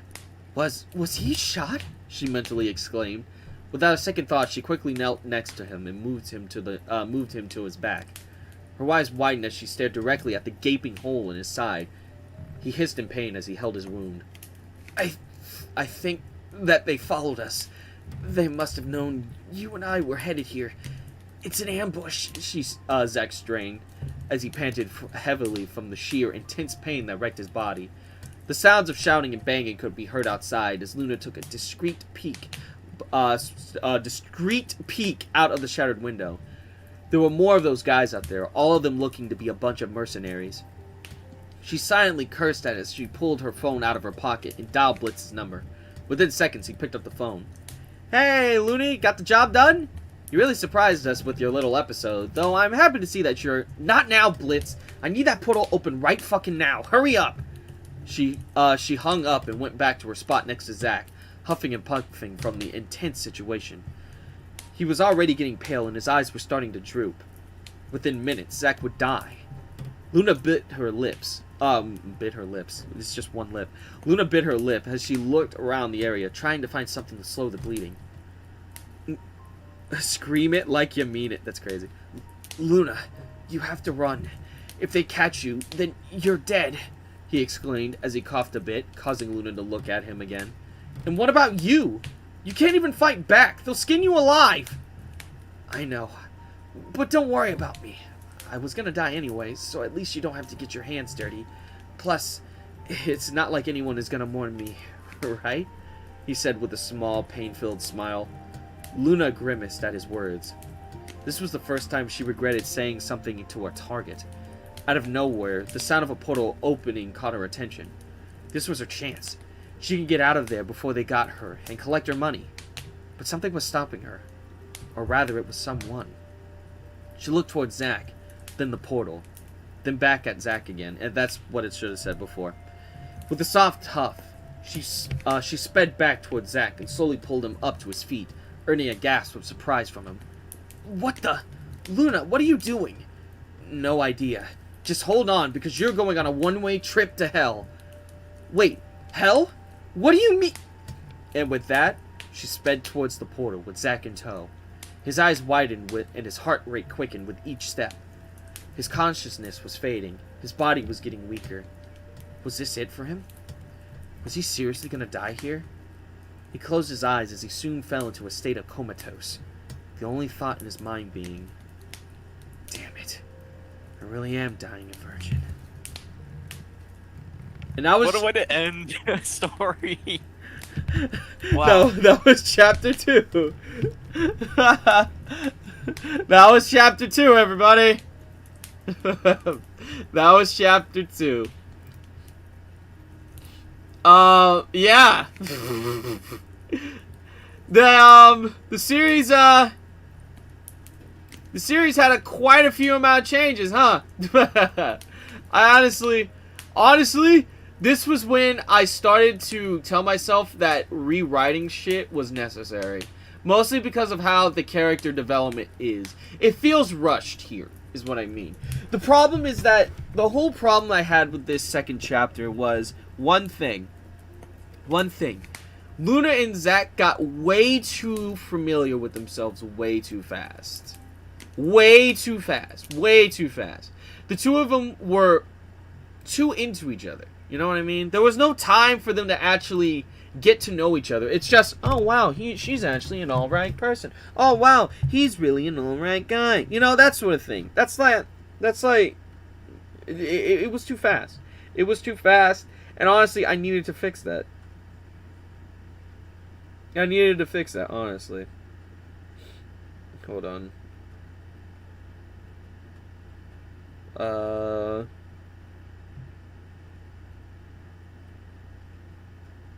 But yeah, it felt like it was too fast, and did feel a little rushed. Exactly, you know, at the time I was really slowly getting started on the whole thing.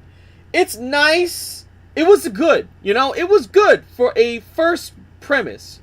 And Zach was way too quick to accept his demise. Exactly. And Jake brings a good point too. Originally, it was just meant to be a one-shot, so it wasn't supposed to go any further than that. It was only supposed to be those 2 chapters, and that was it. But then afterwards, then it wasn't, because people wanted to see more of it. So I had to fix that. So, you know, that's mainly the whole reason why it was like that. And again, I say this with every fiber of my being. I do not hate the original version. I do not hate the original version. It's very important for a person to remember where they come from. But I will say that there were parts and bits that could have been done a little bit better. That could have been done way better. But I really do like it, though. I really do like it. I like it. And as we get closer to episode 8 coming out, we will, you know, we'll talk more about it. You know, we'll read more of the episodes and everything like that, and I'll answer more questions, and we will ball, and we'll basically enjoy more of the original story. It's been fun seeing you evolve as a writer. Yeah, I guess I have evolved. I mean, I've gone from just writing a fan fictions to now, you know, writing an audio drama, and now actually writing a full story that is like like a story you can get at Barnes and Nobles now, which is crazy. Like an actual book in Barnes and Nobles that you can pay for. I mean, I in a way, I guess I have evolved. Wait, so that actually happened? Yeah, no. Aramisha, you can buy that on Barnes and Nobles now. Oh wow. Yeah, you can buy the ebook off the Barnes and Nobles website, and after a long time, after a while, and you know, after a certain amount of purchases, then it can be pushed to print, and then you can buy a physical version in stores. Oh. So you know, that's crazy to hear about. That's crazy. Yeah, so you know, that's new. I need to finish up the second book. I also have another book too. I have a couple other ones. I won't spoil it, but the second book is like they're both romances. One is more of a thriller type government espionage with aliens or whatever, like a sci-fi. And then the other one is a slice of life type thing with action and everything, but it's more romantic comedy. And it's, picture it. Lady has a vampire boyfriend, and she's like, oh boy, vampire boyfriend, am I gonna die? And it's just like, nope. Twilight? Nope, it's not Twilight, because the vampire boyfriend is like the most wholesome individual on the planet. Like, he's just like, darling, it is finally time. He's like, it's time for us to go on our date. Come on, get your clothes on. Be sure to bring some extra. He's like, Olive Garden? Oh, I would love to go to Olive Garden, but unfortunately, they put way too much garlic in their food. How about we instead go over to Little Caesars instead? You know, that sort of thing. It's like that sort of thing. Twilight, but better. Exactly. Exactly. And yeah, it's honestly really cool seeing how far that things have come along. You came a long way, Zach. I'm very proud of you. Thank you, Pookie. Thank you, Clokey. Love you, man. but you said Pookie, bro. I'm about to start tweaking. Yeah, Clokey's my Pookie. He's always been my Pookie. But anyway. I can't escape this shit, bro. But yeah, no, I mean... But yeah, no, it's honestly crazy. It's crazy to see that so many people enjoy the content that I create, you know, enjoy the things that I do, enjoy the things that I make. It's really cool. It's really... It really brings up my self-esteem, and it really lets me know that, hey, you know, no matter what happens, no matter what's going on, you know, things will go good and things will prevail, you know, as long as I just keep my head on my shoulders, you know, keep a positive outlook and just keep working on it and getting shit done. And, you know, eventually it will all come to pass and all come great. People will enjoy it and people will love it. And, you know, it's great. It's honestly really great. I'm his secondary Pookie now since horror exists. Okay, buddy. Okay, buddy. Wow. Hey, Zach, is Zach's Okay, dad in Human buddy. Hellhound anything like your dad? What, anything like my dad? Oh boy, that's getting a little too deep. Anyway, it's getting a little too deep. Anyway, Nice weather we're having, huh? nice weather. It's like, hey yo, you know, I hope everybody's been taking care of themselves. It's been raining. Anyway. Let's see here, but we have more time before freaking stream ends, and I did say that we would play a game. So I have a great idea of something that can be played right here and right now. How many of y'all have ever heard of Sonic 3 and Knuckles? Oh. Oh, that peak. Yep. Oh, it's peak, chat. It's peak, I swear. How many of y'all heard Sonic 3 and Knuckles? How many of you are I you played have heard it. that? I played it before. Yeah. You've played Sonic 3 and Knuckles, my boy? Yes. Very good. Very good. I got a little something for y'all. Oh yeah. Real quick, can I send you like a whip? I've been working on real quick. Oh, really? Yeah. Oh, what you been working on, my boy? Let me see what we got. Send it. Oh, that's badass. What is it? Oh, that's badass. That's actually really cool. What? Alright. Yay. That's actually really Yippee. cool. That is actually Yeah. really cool. I like that. I like that a lot. I've been doing that. I'm doing that in the background. Oh, What is it, Crystal? that's so cool. Oh, which reminds me, Denver, I will be sending you the payment here for the first one here very soon. I'm just waiting to get paid. Payment. I'm just waiting to get paid here soon, so I'm just letting you know that. I've been waiting nah, for you're a good. while You're to get good. freaking paid, and it's annoying. But I'll be getting paid here Yeah. very soon, so I'll be able to shoot that over Damn, to we're you very getting soon. paid? What the fuck? Yes, I said that I Yeah, wouldn't use yeah. anything that he's created until I pay him. That's the thing.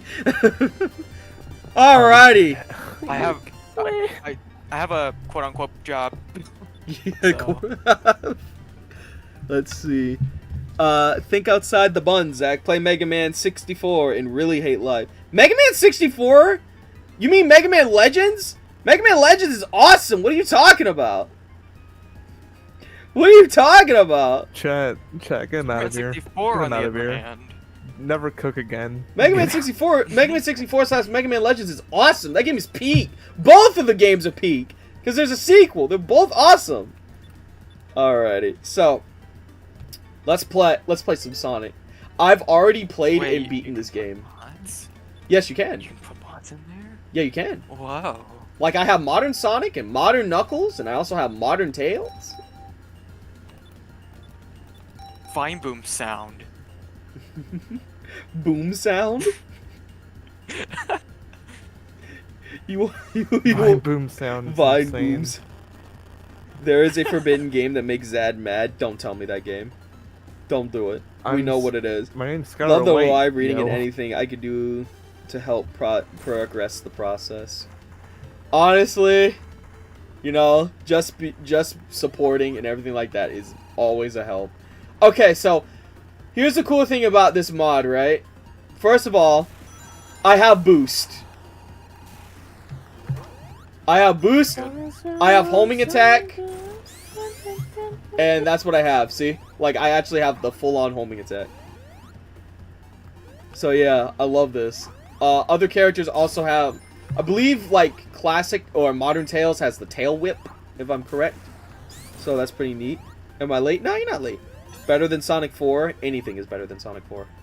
Anything is better than Sonic 4. I mean, that's obvious at this point, right? Also, I'm realizing that my stream is going and stopping again. I think that it's the weather. The weather. Weather! I hate it when the weather happens, chat. I hate It the weather sucks. channel. I hate the weather. Or it could be Yeah, because the I'm weather streaming. channel. Or it could be because I'm streaming. Oh, it's because I'm streaming. Hold on. Stream quality. Oh, that's why. Hold on. I think that's 720. There we go. That's better. I think that should do it. Yeah, it's 9 times out of 10 the weather. We don't talk about Sonic 4. No, Sonic 4 is shit. I don't hate it as much as other people hate it, but I also don't like, you know, I don't like it as much as, What? you know, a lot of people like What it. was Sonic 4 again? I forgot. Sonic 4, you know, Sonic 4 Episode 1 and Sonic 4 Episode 2. Oh yeah, that. Yeah. I honestly wouldn't have mind if we got Sonic 4 Episode 3, because I wanted to see what they were gonna do with Knuckles. My goat, Knuckles, he can. My goal, Niggles, the enchilada. Nipples, the enchilada. My glorious king. My glorious king.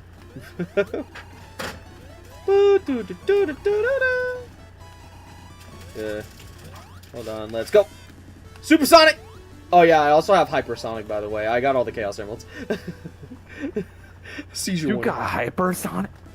Yeah, it's Sonic 3 and Knuckles. Of course I did.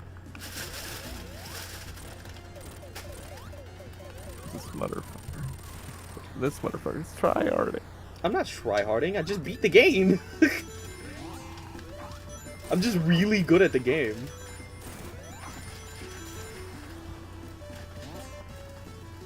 Unemployment chat? Is this unemployment? I'm joking. Whee! There we go.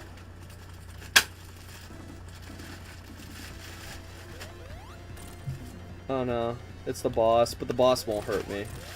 I'm too powerful. I'm hypersonic. Famous last words. I'm Oh, never mind. hypersonic. I'm invincible. Oh god, I got Sonic.exe flashbacks. Oh no. No. No, please. Sonic Movie Knuckles was written a bit better, to be honest. I actually like Sonic Movie Knuckles. I love Sonic Movie Knuckles. He's awesome. Is this unemployment? I don't know what you're talking about. I am employed. Believe Is me, this unemployment? my body freaking feels it. Every fucking day. He got the curse of a job, chat. A job. It's like just the other day when I got done with like the shift I was working, my fucking body was in the worst pain possible, to the point to when I could not get up. I could not get up out of my bed afterwards. I was stuck. I needed to call someone to help me get up. Help! I've fallen. I can't get up. I was like, please help me up. Fuck, I'm cut off. Oh. Boost! That's where I got the sun. Oh, no, okay! I almost fell. That would have been bad. That's a game I need to play on stream one of these days. Sonic 3D Blast. The Saturn version.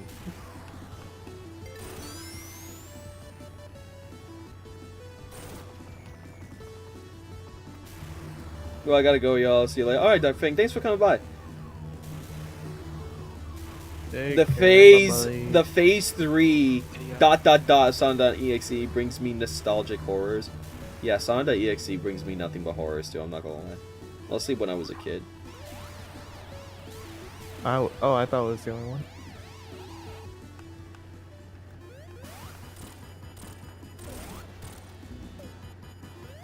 Bam. Watch me kill this guy in a couple of seconds. Got him. GG's. I'm too good at this. Guys, help, my ass is glued to the floor. Is it really? You should really fix that. I listen to creepypastas as I draw. I don't think I could do that, honestly. I used to be into them, but nowadays, no. Creepypastas were so peak, honestly. Whee! We had Slender Man, Jeff the Killer, Sonic.exe, the Jeffrey Link the one, Killer. I forgot its name. Oh, Ben drowned. Yeah, Ben drowned. He's like, didn't Ben really A drown? lot of goats. I don't think Ben really drowned as they say he did. I think he just fell asleep. Yeah. Never woke up. Me. Been slept. Ben slept. Alright, guys, say it with me, y'all. Supersonic! Or hypersonic. Supersonic. Hyper Archie Sonic! Nobody remembers Archie Sonic, but I do. I remember Archie Sonic. But we still talk about you, meme, bro. We still talk about Archie Sonic. We still talk about you. Man, I just had a whole fucking rant about freaking Archie Sonic yesterday on Monday when I was streaming. Well, Oh, nah. I had a whole rant about you freaking. did. I died because I went too fast. What?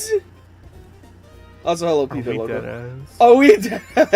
I died because I went It's too Sonic fast Fast. in a Sonic game. How do you go too fast in a Sonic game? That's like the whole point. What you mean? I don't have any rings. Damn it. I'm sure you're him. You weren't going to speed limit. I was not going to. The motherfucker was not going to speed limit. There we go. I beat him. Haha. Suck it. See, you're him. Teabag. We could have gotten a season 3 of Sonic Sat AM. We could have, but we didn't. I think you phased through the wall. Actually, I should have not done that. Neo Bomberman. Yes, Pive Loco. Neo Bomberman. Neo Oh, yeah. Bomberman. Bomberman. You know, that one guy that they tried to reboot into looking more like a military man, but it never worked. Cuz he looked ugly as hell. Why do that though? I think the like design they chose now is better than whatever they did right there. Like, Right. bruh, what's going on right there? Like, Yeah, I you know? mean, I get it, but at the same time, no. they try to pull a Star Fox Assault, Star Fox Adventure. They try to make too many Damn. changes. Bonus stage. God dang it! I don't like this. I don't like this one. I hate this. I hate casinos. I never make equity here. That's why I don't fucking gamble. You see what I mean? You see what I mean? I lost all my money! This is why we do not make equity here. We do not gamble here. We can't gamble here. What do you wait? What do you mean? What do you mean we don't gamble here? We bro? don't What you gamble mean? What you here. mean? I lost all my freaking money. No, that's my whole personality. What you mean we don't gamble here? Not again! I lost my money again! Why? I hate this mini game. It's so bad. Give me my money! Give me my money! Hello, Spider-Man 2005. I am nothing without gambling. No! No! I got disconnected, y'all. Oh, it's okay. I don't know what happened. Anyway, let's go gambling! I don't want to gamble. Let's go gambling. Please, I did not deserve this. I didn't deserve this. This is rigged, very. I didn't do anything! Bar. I got 2. Great! I came in with 49. I left with 19. What the heck? Oh. The Hydrocity. You mean Hydro City? Fuck. It's Hydro City, bro. I messed it up. I'm not a true fan. It's Hydro City, bro. It's not that difficult, Jump bro. out the window. Bet you wouldn't be getting Crystal's name wrong like that. He got a point though. He got a point though. He got a point though. You wouldn't be getting her name incorrectly. You would be like, their name is Crystal blank blank blank from this planet specifically, was originally created at this specific point in time, had this VA. Crystal middle name, last name. Bet you he knows every name of Crystal, bro. Bet you he knows everything. I don't. Uh-huh. I know. No, I actually don't. One thing I know is that the VA for Crystal in Star Fox Assault is the same person that voiced Carmelita Fox in which one was it? The second game. In Sly Cooper 2. They also voiced Zero Suit Samus. Yes, and Zero Suit Samus. In Smash. So you lied then! You know about all this information. That's what I know. You fibbed! He lied on stream chat. He lied on stream chat. We gotta cancel. We gotta cancel. Should we? Is that what we call you now? Denver the Fibber? I look at the wiki sometimes, please. You look at Crystal Fox's wiki? No! You just said that you look at the wiki. Wiki as a whole. You talking about? Don't look at the VC status. Don't mind the VC status. Do you have do you have Crystal's part bookmarked in the wiki? I wonder. Yeah, you do. I actually don't. Stop. Pull it up right now. Pull it up right now. Pull it up right now. You know when you actually pull up my fucking browser? It's like pull up. Yes. Pull up. It's like pull up your bookmarks. We want to see all of them. Look. I need to know. Wiki right there. I need to know. Okay, let's see. Wiki right there. What do you think of the new show with Blitz and Luna? Chat, he took it off beforehand. He took it off beforehand. No, he took it off. It's took it off Photoshopped. It's Photoshopped. Until they gave her a different accent in Slide 4. I mean, Carmelita Fox was always known to be Spanish, so they just gave her a Spanish accent. Which, honestly, I can get behind. I like Spanish accents.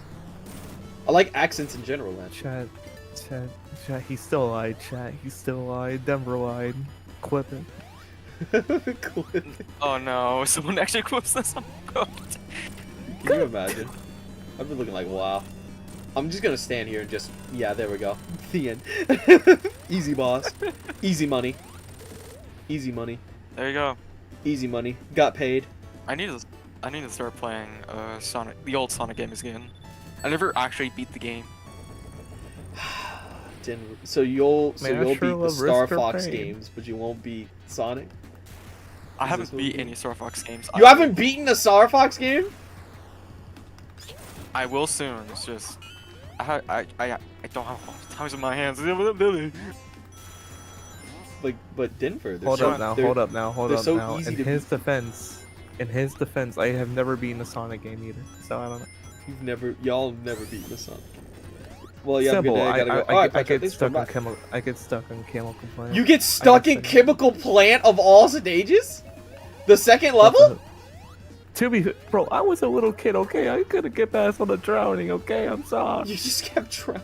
Oh no. Oh no. I wasn't a smart kid, okay? I was pretty slow. I don't think anyone was smart as a kid. How strong is Game Sonic? That doesn't make me less of a fan, though. Okay. I'm gonna educate y'all a little bit. How strong is Game Sonic? Game Sonic was strong enough to fight an entity that is literally eats realities, multiverses, and time for breakfast by himself. He had to beat this dude in every single time zone. Every single point in time, at the same time, he had to beat this guy. Solaris. He had to beat that guy in the same time, literally at every single point and moment in time, at the same time, in order to beat Solaris. He had help, yes, but he beat that man. If people look at me and say, oh, Supersonic ain't strong, I will literally gut punch them. Because it's just like, do y'all not look at the information? Base Sonic is essentially fast enough to run fast enough to literally outrun a black hole, and has survived a black hole by himself. I killed myself. I got squished. I'm too busy. I didn't get a single checkpoint? Did I just pass by all the damn checkpoints? What the fuck? Anyway, okay, sure. But yeah, no, that did happen. Beats the personification of retconning.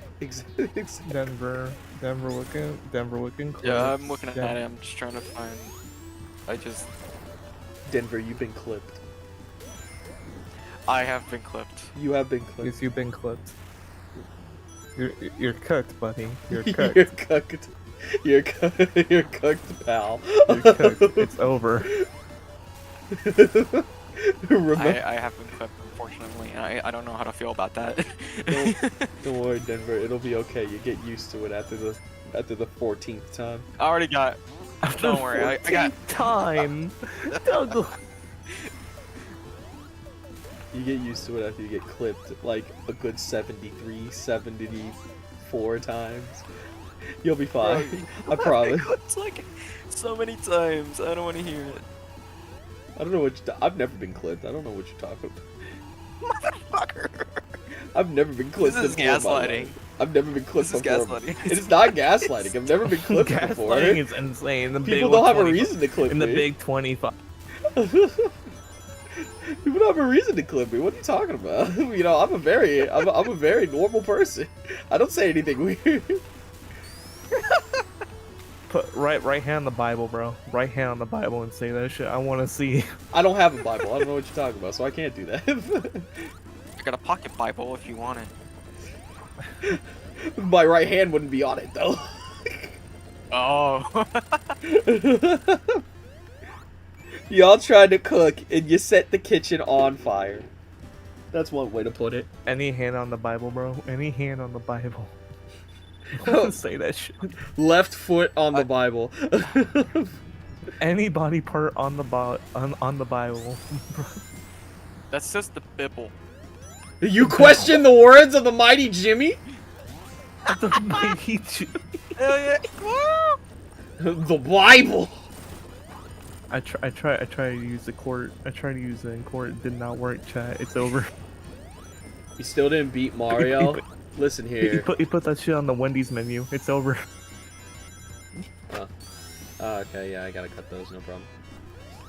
You still didn't beat Mario? Listen, here's the thing. Death Battle is a very biased group of people, okay? I don't trust to be fair, anything Sonic that... is still better than Mario. Honestly, though. in my honest opinion. I would rather have Sonic than I would rather have Mario. You ran into those spikes. I did run into those spikes. You ran. I could see that, John! John. I can see that, John. Go back to making the lasagna. Just making sure. Just make sure. Oh, hell Alright, no. Grandpa, go I'm back not to making bed. cook to you. Nah, fuck you. You ever played Mario Sunshine? I have played Mario Sunshine. Diverse is never done. God damn it, I fell in the spikes. This is what happens when John The doesn't make spikes me are my still freaking... your enemy. This is what happens. All these years. Man, it's been raining all day today. I don't know what the flying fuck has been going on here. Are we about to go through an apocalypse situation? Enderman Jim. Oh god, don't bring Enderman Jim back into the... You'll make me want to play Smash Brothers again. Enderman Jim. That's what my brother calls Enderman on Smash Brothers. Calls him Jim. My boy Jim. That's been the running joke for like years. Is he called Jim because he looks like a Slim Jim with his arms? Yes. Fair enough. It was Enderman Jimbo. Are you a Mortal Kombat fan? I do enjoy Mortal Kombat, yes. I sit on banana. That changed my life. And that changed my life. Everyone's just looking like, Hugh, are you okay? You gotta love how I'm playing a faster version. You gotta love how I'm playing a faster version of Sonic, which basically means that anything that should not be hitting me is hitting me. That's just hilarious. This is what I get. This is what I get for letting the crystal fan here. God. Oh my god. Bro would choose Crystal over Carmelita Fox. It's crazy. Well, I choose grass. It's crazy. Hello, Toasty. How we doing? Hi. Somebody please help me. I'm trapped with 2 gooners, bro. It's good. Somebody help me out. Alright, let's go here. No! No! I don't want to gamble! I don't want to gamble. Not again. You don't want to gamble when you're friends with us, bro. It was inevitable at this point. No, bro. no. You have to gamble. No. I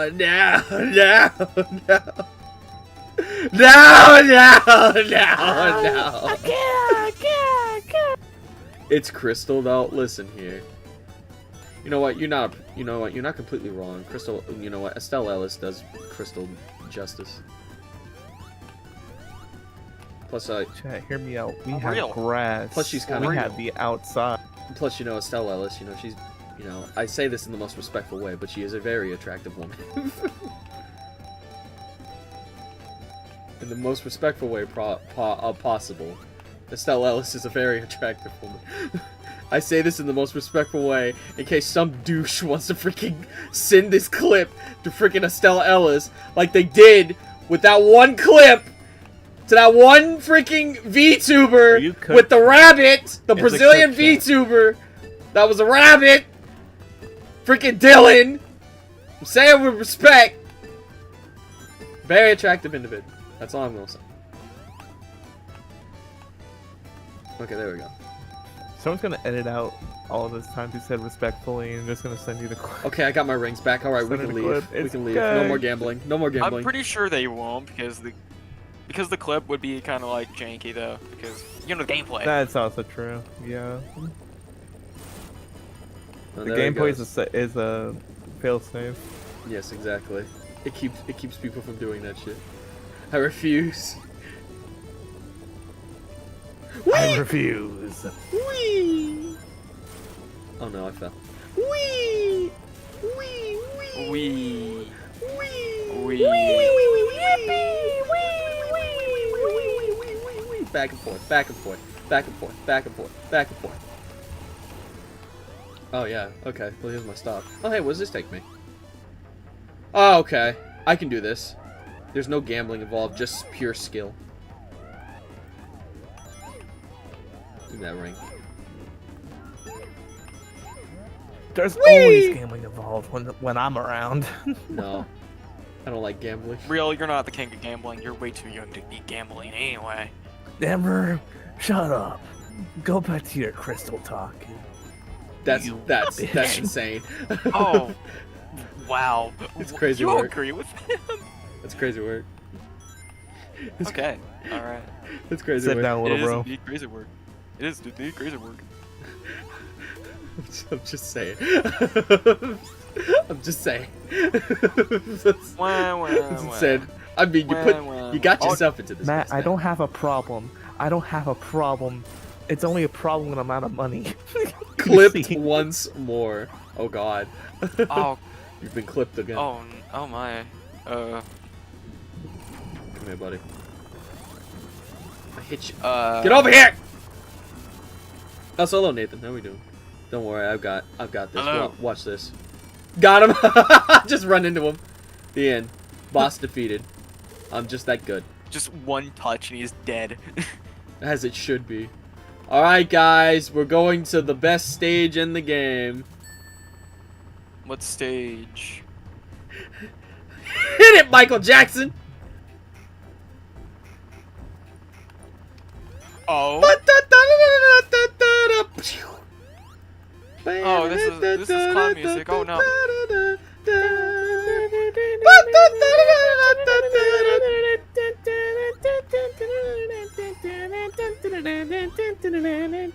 It is cloud music. Here comes the cloud music. Let's go. Oh yeah, I'm for people that were watching or have been on TikTok, do you hear about that one person that got their entire account with 50,000 followers / I think it was like around 50 to 500,000 followers on their Twitter or on their TikTok account?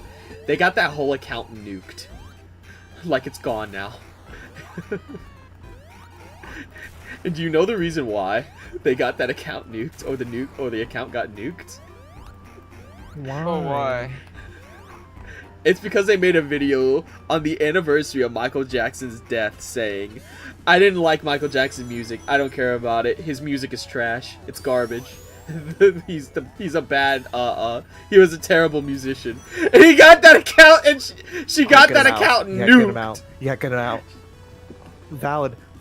No, this is real. On no, his birthday? That's so On the disrespectful. on the birthday on the anniversary of his death.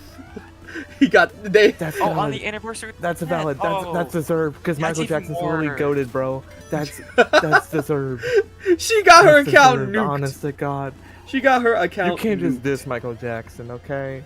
That's just a goat. Like- that's literally Like the she king of could have pop, just okay? I don't she wanna- could have just said that the music wasn't for her, but no, she just said that the music was just shit. That's it. That's It's opinionated, you know, but at the same time. Have you seen Michael Jackson concert Bruh. before, bro? This man had I killed aura. myself. God damn it. Yeah, This no. man had the whole crowd on his knees, underneath. He's bro, the honestly. king of pop for a reason, bro. I I had had the crowd cheering, even though he didn't do anything. exactly. Exactly. His Bro, he's like presence Elvis, was but enough. better. He's like Elvis, but better. He's like Elvis, but with melanin.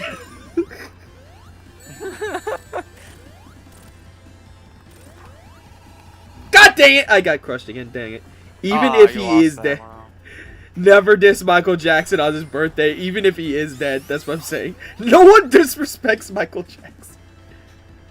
No one disrespects my boy MJ. No. And I'm not talking about no Mary Jane. You know, nowadays you can diss Mary Jane. I You don't know give a Billie shit. Jean was not his lover. You know Billie Jean was not his. You know he was bad. Billie Jean was So everyone was everybody was making jokes like bad music. Yeah, well, I mean, he did make the song bad, so you know. He did make that one song bad. I mean, to be fair, the kid was not his son, The kid was not his son. No, because he was the one. he wasn't. He was not the one. He remembered the time that he fell in love. Yo. I found the teleport chat. I've done it. You knew he was a smooth criminal. He knew he was a smooth criminal. Yeah. People knew. People knew. Who was better, Rouge the Bat or Crystal Fox? Rouge the Bat. Most definitely. Rouge the Bat. Rouge the Bat. Most definitely. I'm sorry. I got no complaints. I have to agree on this one. Rouge, most definitely. Yes. Yes. Bro, you really got Polygons. diss your own wife like that? I That's mean, insane. Your own wife. I mean, though, if we're talking about the VAs, though, Estelle Ellis is better. But, you know, because, apparently the VA for Rouge the Bat nowadays isn't exactly the greatest of people. Oh no. Oh. Yeah.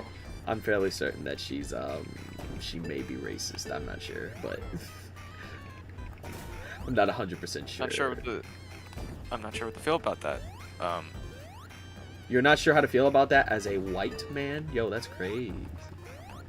I don't have to worry about that because I'm white. Like, I don't know worry what to about feel. Like, it. I don't have to worry about it because. do I feel sad? Do I feel angry? Like, what's going on?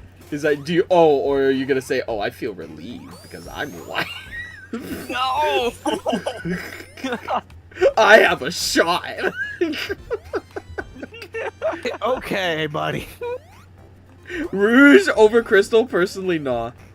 No, no, literally, Rouge the Bat, but with melanin. Oh my god, that's perfect. Rouge the Bat, but with melanin. Rouge the Bat, but as a Latina. That is honestly like peak. That is Shadow, peak right there. Shadow enters the chat. Right. Did I hear Latina? He's like, I heard Latinas. Are we talking about Latinas here? I love my Latinas. He's like, He's like, you see, I just got back from Brazil. I love Latinas. I love Latina Sonic. Who remembers Sonic Shorts? Oh, I remember them. I remember Sonic Shorts as a kid. I loved it.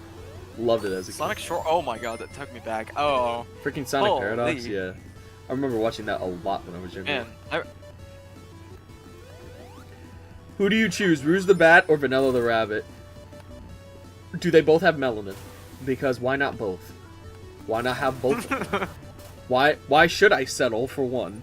Ooh, Latina Rouge. Nice.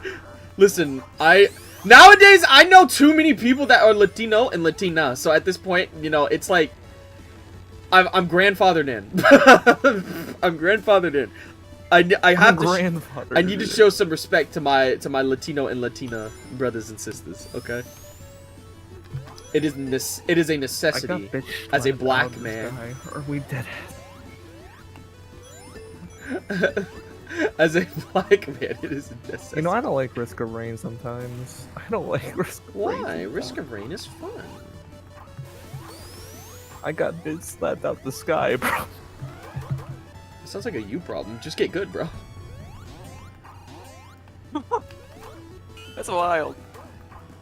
You know, I mean, you're a jokester, aren't you, bud? You prankster. You prankster. You silly. Prankster. Goofy little. Still Mando. Still Mando. God dang it! I killed myself again. I got squished. Womp womp. I squished myself. You gotta get good, bro. What are you talking about, bro? That's something you problem, man. Catch me in Smash Brothers, bro. Catch me in Smash Brothers. Bro, hop on Gang Bees. Nah, Yo, hop on Mario Kart, bro. Oh, I can beat your Mario Kart too. Trust. Come on. No, hop on Half-Life 2 Deathmatch. Oh my god. Yes. He's like, no, hop on that Bro, Sonic hop Cross on. Worlds, bro. Hop on Sonic Riders, bro.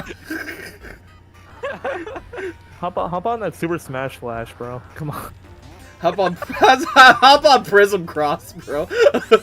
Prism Cross. Hop on Tetris Online, bro. Tetris Online. Okay, buddy. I was actually playing that one day with somebody. That's actually really fun. I was playing against a freaking Tetris maniac. Hop on Uno. Hop on Uno. No, not again. I will literally murder someone. No, not again. I remember the crash out Frogo had. Oh my god, he told me all about it. No. Poor Zay. No, I was pissed. That day, I did not want to look at anybody.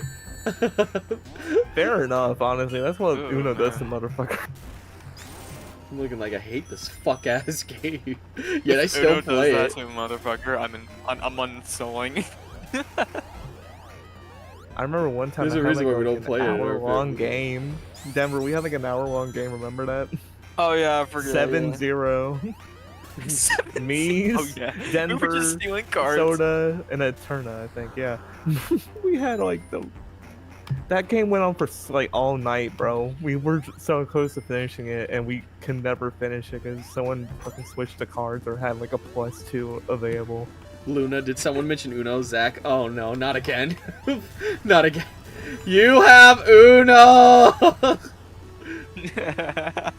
It came free with your Xbox. Go into the arcade and you can download it for free, you dumb motherfucker. You dumb motherfucker. To this day, I've never played Uno. Just watched it. Oh god. Ah. That's one game I need to play one of these. I need to play Peak. Peak. Like the game Play Peak. Peak. Yes, Peak. The game Peak. I need don't to get have that it. game. I need to get the game. I still need to give some money because of that's Pet, signature Littlest I had Pet to Shop? get. No. You're getting Littlest Pet Shop, bro? Are we dead ass, bro? I mean, it's okay. What? I mean, it's okay, bro. I like freaking My Little Pony sometimes. I'll watch that with my baby sister. I mean, there's no shame in it. Oh no, I think you misheard me. I was talking about like the signature from you know. No, I know what I Master heard. Chief. Yeah, I was. No, Gonna... I know what I heard. No, I know what I heard. I know what I heard. I know what I heard. Wait a minute. You're gaslighting me again. No, I know what I heard. It's alright, bro. I had him when I was like a toddler. You're Yeah, good. right. It's okay, dude. You know what? To be fair, I did have some like for my sister though. Ha! Anyway. Oh God, I got gifted I something. fucking knew it. I knew. What happened? What happened? Hold on. Oh I no, know what happened? Oh no. Why? I gotta play Peak on What stream now. Oh no. I gotta play Peak. Matthew, why? Gift Goblin. Okay. I still need it. I still That's need it. wild. I still need it. I still need it. I still gonna- need the game as well, but I'm gonna hit somebody. I'm gonna hit. You don't need to hit nobody. That's a not a very nice thing to do, buddy. Old pal. That's not very nice. I'm gonna freaking pull the paddle out and just hit somebody. What do you mean pull the paddle out? Pause. Yes. I'm gonna paddle somebody. It'll probably be horror. Who knows? The secretary is gonna buddy. get it. Okay. The secretary is gonna get it. Okay. Oh, look. Okay, no need for all that, gang. No need for all that.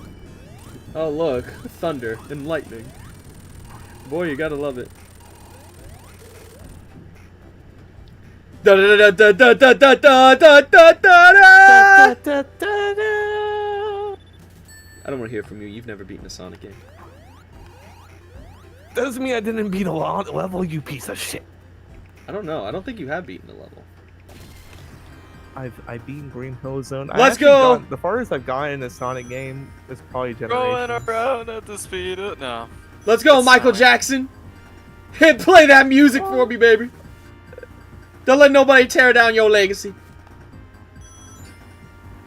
The goat. Ow. The goat. Hit the The wall. goat. All right, Oh. where are we? We are in Ice Cap Zone. I gotta love how you start off this level with 44 rings. Makes going supersonic way easier. Whoop. Button. Oh, okay. I need to make sure that I don't get hit by anything. Oh God. I highly doubt that you will. Whoa, it's a very slippery Let's go. cliff, guys. get hit. Whoa. Supersonic time. Supersonic time. I thought it was hypersonic. Stay in your lane, Denver. Eh. You've never beaten a Sonic game. I Stay don't in want to your hear it. I don't want to hear it from you. I know what I'm talking about. Oh my god.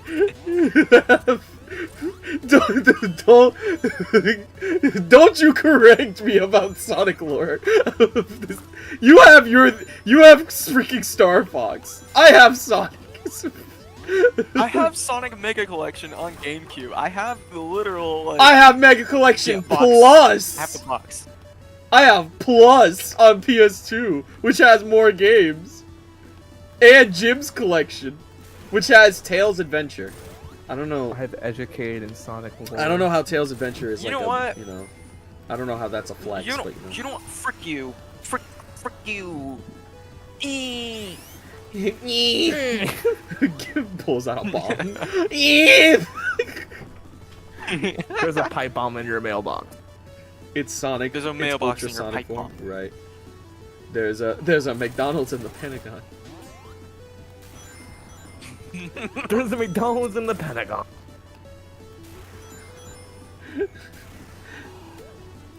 There is a Leslie in the Pentagon. That's right, his name is Leslie, and he's in the Pentagon. I'm running out of rings. I only have 20 of them. Did it? I lost all my rings. Denver used them to pay for OnlyFans. No. For Crystal's For the OnlyFans. Crystal OnlyFans, that's Denied. insane. Can you imagine? Negative.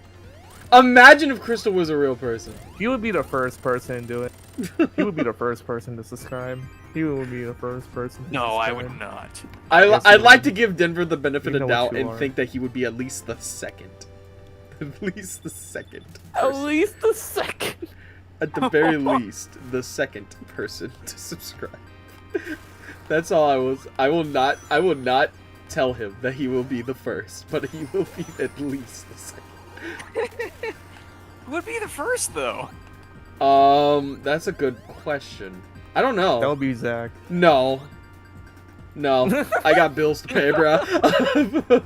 I got rent, bro. I got rent. I don't know, freaking I don't know, some weird furry named Tristan, I guess. That sounds specific. This is just the first name that popped into my head. I'm gonna be dead ass. That's such a weird name just to pop off. Alright. It's like, okay. This is the first thing that came to mind. How I'm the gonna be fuck dead ass. did we get here? You see, Denver, we have this thing called the continuum shift. In the continuum shift, there are so many things that can happen in our lives. many different buddy. points in buddy. time that shape who we are. What are you yapping about? When the Twilight Zone? This is a Blaze Blue thing. I don't want to hear. You've never played Blaze Blue. I need to remember this. Well, I don't know what the hell that is. Okay. You've never played an Arxis game? Oh, That's crazy. wow. No, I haven't. I'm sorry. It's a fighting game. Also, hello Z-Man. How we doing today? The only fighting games I ever Back from played dinner, was had to Super take care of Smash dinner. Oh, you Bros, guys. Mortal Kombat, Godzilla Unleashed. That doesn't count. Damn. The fucking me doesn't count, bro. It counts. It's a 3D. Man, fuck you. Probably haven't played an anime arena finder. Probably haven't played Sparking Zero. I have played Sparking Zero. I have played Xenoverse 2. I have played... I quit with Sparking Zero. I'm sorry, I couldn't get into it. Me too, honestly. It's not really that fun. I just went back to Budokai Tenkaichi 3. I went back to Xenoverse 2. I tried getting into Xenoverse 2. I just can't do it. It's fun to me. It's not my Budokai Tenkaichi 3. I'm old. I like my classics. Fair enough, honestly. Fair enough. God fucking damn it! This freaking Bro, really you had to do that? Wow. But Sparking Zero fell off so bad when meta was found. Right. The meta was too good. The meta was too good. We had shouts. We had Watching. Watch and learn. Don't outright. Watch and learn. Don't outright. Kiko. And also, Solar flip. Solar flip. Also, what was that guy name again? Shit. The guy with the sword. Not Trunks. Tapon? The guy with Sensu's beans. What, Sensu Tapon? beans. Yeah, him. He was busted because all he had to do was wait him out. Like, wait out the other guy. And wait out time. Pretty much. That was all I had to do. Get the other guy low and then just wait out time. Oops. Where'd you go? I'm stuck in the wall. I'm stuck. I'm stuck in the wall. I went too remember that fast. being an issue I back went too then. fast. I went too fast. I'm stuck in the You wall. went too fast. No! Yeah. What do you mean? You weren't going the speed limit, buddy. How are you gonna get out of this one? Oh, okay. Oh, you see? Okay. All right, A y'all. realistic Sonic. All right, y'all. This is gonna be the end of stream. I got some business I need to take care of. We've been streaming for like 2.5 hours, so I think this is a perfect time.